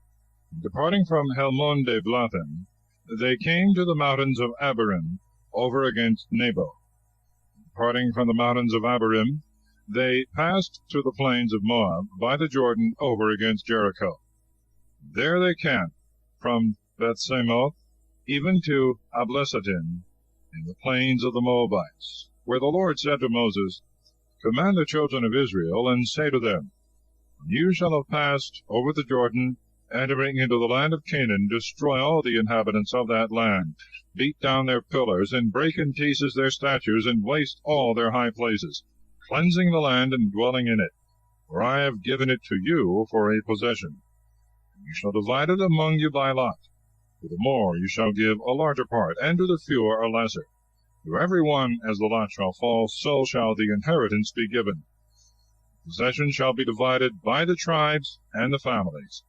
But if you will not kill the inhabitants of the land, they that remain shall be unto you as nails in your eyes and spears in your sides, and they shall be your adversaries in the land of your habitation.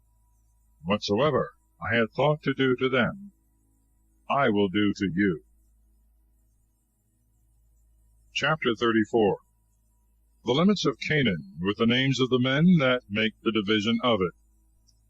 And the Lord spoke to Moses, saying, Command the children of Israel, and thou shalt say to them, When you are entered into the land of Canaan, that it shall be fallen into your possession by lot, it shall be bounded by these limits. The south side shall begin from the wilderness of Sin, which is by Edom, and shall have the most salt sea for its farthest limits eastward, which limits shall go round on the south side by the ascent of the Scorpion, and so into Senah, and reach toward the south as far as Kadesbarn, from whence the frontier shall go out to the town called Adar, and shall reach as far as Asimona. And the limit shall fetch compass from Asimona to the torrent of Egypt, and shall end in the shore of the great sea. And the west side shall begin from the great sea, and the same shall be the end thereof. But toward the north side the borders shall begin from the great sea, reaching to the most high mountain, from which they shall come to Emath, as far as the borders of Sedada. The limit shall go as far as Zephronah and the village of Enon. These shall be the borders on the north side, from whence they shall mark out the bounds toward the east side, from the village of Enon unto Sephama. From Sephama the bounds shall go down to Riblah, over against the fountain of Daphnis. From thence they shall come eastward to the sea of Kinnereth, and shall reach as far as the Jordan, and at the last shall be closed in by the most salt sea. This shall be your land with its borders round about. And Moses commanded the children of Israel, saying, This shall be the land which you shall possess by lot, which the Lord hath commanded to be given to the 9 tribes, and to the half-tribe, tribe of the children of Reuben by their families, tribe of the children of Gad according to the number of their kindreds, and half of the tribe of Manasseh, that is, 2 tribes and a half, have received their portion beyond the Jordan over against Jericho at the east side. And the Lord said to Moses, These are the names of the men that shall divide the land unto you. These are the priest and Joshua the son of Nun, and 1 prince of every tribe, whose names are these: of the tribe of Judah, Caleb the son of Jephone; of the tribe of Simeon, Samuel the son of Ammiud; of the tribe of Benjamin, Elidah the son of Kesilon; of the tribe of the children of Dan, Bokai the son of Joglai; of the children of Joseph, of the tribe of Manasseh, Haniel the son of Ephod; of the tribe of Ephraim, Camuel the son of Septan; of the tribe of Zabulon, Elisaphan the son of Pharnach; of the tribe of Issachar, Phaltiel the prince the son of Ozan; of the tribe of Aser, Ahiud the son of Salomai; of the tribe of Naphtali, Phaduel the son of Ammiud. These are they whom the Lord hath commanded to divide the land of Canaan to the children of Israel. Chapter 35. Cities are appointed for the Levites, of which 6 are to be the cities of refuge. And the Lord spoke these things also to Moses in the plains of Moab by the Jordan, over against Jericho. Command the children of Israel that they give to the Levites out of their possessions cities to dwell in, and their suburbs round about, that they may abide in the towns, and the suburbs may be for their cattle and beasts, which suburbs shall reach from the walls of the cities outward, 1,000 paces on every side. Toward the east shall be 2,000 cubits, and towards the south in like manner shall be 2,000 cubits. Towards the sea also, which looketh to the west, shall be the same extent. The north side shall be bounded with the like limits. The cities shall be in the midst, and the suburbs without. And among the cities which you shall give to the Levites, 6 shall be separated for a refuge to fugitives, that he who hath shed blood may flee to them. And besides these there shall be other 42 cities, that is, in all 48, with their suburbs. And of these cities which shall be given out of the possessions of the children of Israel, from them that have more, more shall be taken, and from them that have less, fewer. Each shall give towns to the Levites according to the extent of their inheritance. The Lord said to Moses, Speak to the children of Israel, and thou shalt say to them, When you shall have passed over the Jordan into the land of Canaan, determine what cities shall be for the refuge of fugitives, who have shed blood against their will. When the fugitives shall be in them, the kinsman of him that is slain may not have power to kill him, until he stand before the multitude, and his cause be judged. And of those cities that are separated for the refuge of fugitives, 3 shall be beyond the Jordan, and 3 in the land of Canaan, as well for the children of Israel as for strangers and sojourners, that he may flee to them, who hath shed blood against his will. If any man strike with iron, and he die that was struck, he shall be guilty of murder, and he himself shall die. If he throw a stone, and he that is struck die, he shall be punished in the same manner. If he that is struck with wood die, he shall be revenged by the blood of him that struck him. The kinsman of him that was slain shall kill the murderer. As soon as he apprehended him, he shall kill him.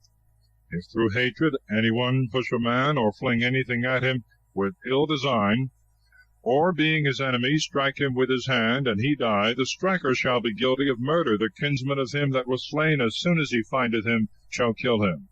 But if by chance medley, and without hatred and enmity, he do any of these things, and this be proved in the hearing of the people, and the cause be debated between him that struck and the next of kin, the innocent shall be delivered from the hand of the revenger, and shall be brought back by sentence into the city to which he had fled, and he shall abide there until the death of the high priest, that is anointed with the holy oil.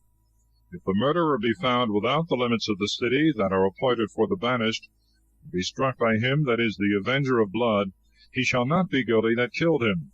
For the fugitive ought to have stayed in the city until the death of the high priest, and after he is dead, Then shall the manslayer return to his own country. These things shall be perpetual, and for an ordinance in all your dwellings. The murderer shall be punished by witnesses. None shall be condemned upon the evidence of one man. You shall not take money of him that is guilty of blood, but he shall die forthwith. The banished and fugitives before the death of the high priest may by no means return into their own cities. Defile not the land of your habitation, which is stained with the blood of the innocent. Neither can it otherwise be expiated, but by his blood that hath shed the blood of another. And thus shall your possession be cleansed, myself abiding with you, for I am the Lord that dwell among the children of Israel. Chapter 36. That the inheritances may not be alienated from one tribe to another. All are to marry within their own tribe. And the princes of the families of Galaad, the son of Machir, the son of Manasseh, of the stock of the children of Joseph, came and spoke to Moses before the princes of Israel, and said, The Lord hath commanded thee, my lord, that thou shouldst divide the land by lot to the children of Israel, and that thou shouldst give to the daughters of Salphad, our brother, the possession due to their father. Now, if men of another tribe take them to wives, their possession will follow them. Being transferred to another tribe will be a diminishing of our inheritance. And so it shall come to pass that when the Jubilee, that is, the 50th year of remission, is come, the distribution made by the lots shall be confounded, and the possession of the one shall pass to the others. Moses answered the children of Israel, and said by the command of the Lord, The tribe of the children of Joseph hath spoken rightly, and this is the law promulgated by the Lord touching the daughters of Salphad. Let them marry to whom they will, only so that it be to men of their own tribe, lest the possession of the children of Israel be mingled from tribe to tribe. For all men shall marry wives of their own tribe and kindred, and all women shall take husbands of the same tribe, that the inheritance may remain in the families, and that the tribes be not mingled one with another, but remain so, as they were separated by the Lord. And the daughters of Salphad did as was commanded. And Mahlah, and Thirsa, and Heglah, and Melchah, and Noah were married to the sons of their uncle by their father, of the family of Manasseh, who was the son of Joseph. And the possession that had been allotted to them remained in the tribe and family of their father. These are the commandments and judgments which the Lord commanded by the hand of Moses to the children of Israel in the plains of Moab, upon the Jordan, over against Jericho. Thus concludes the book of Numbers.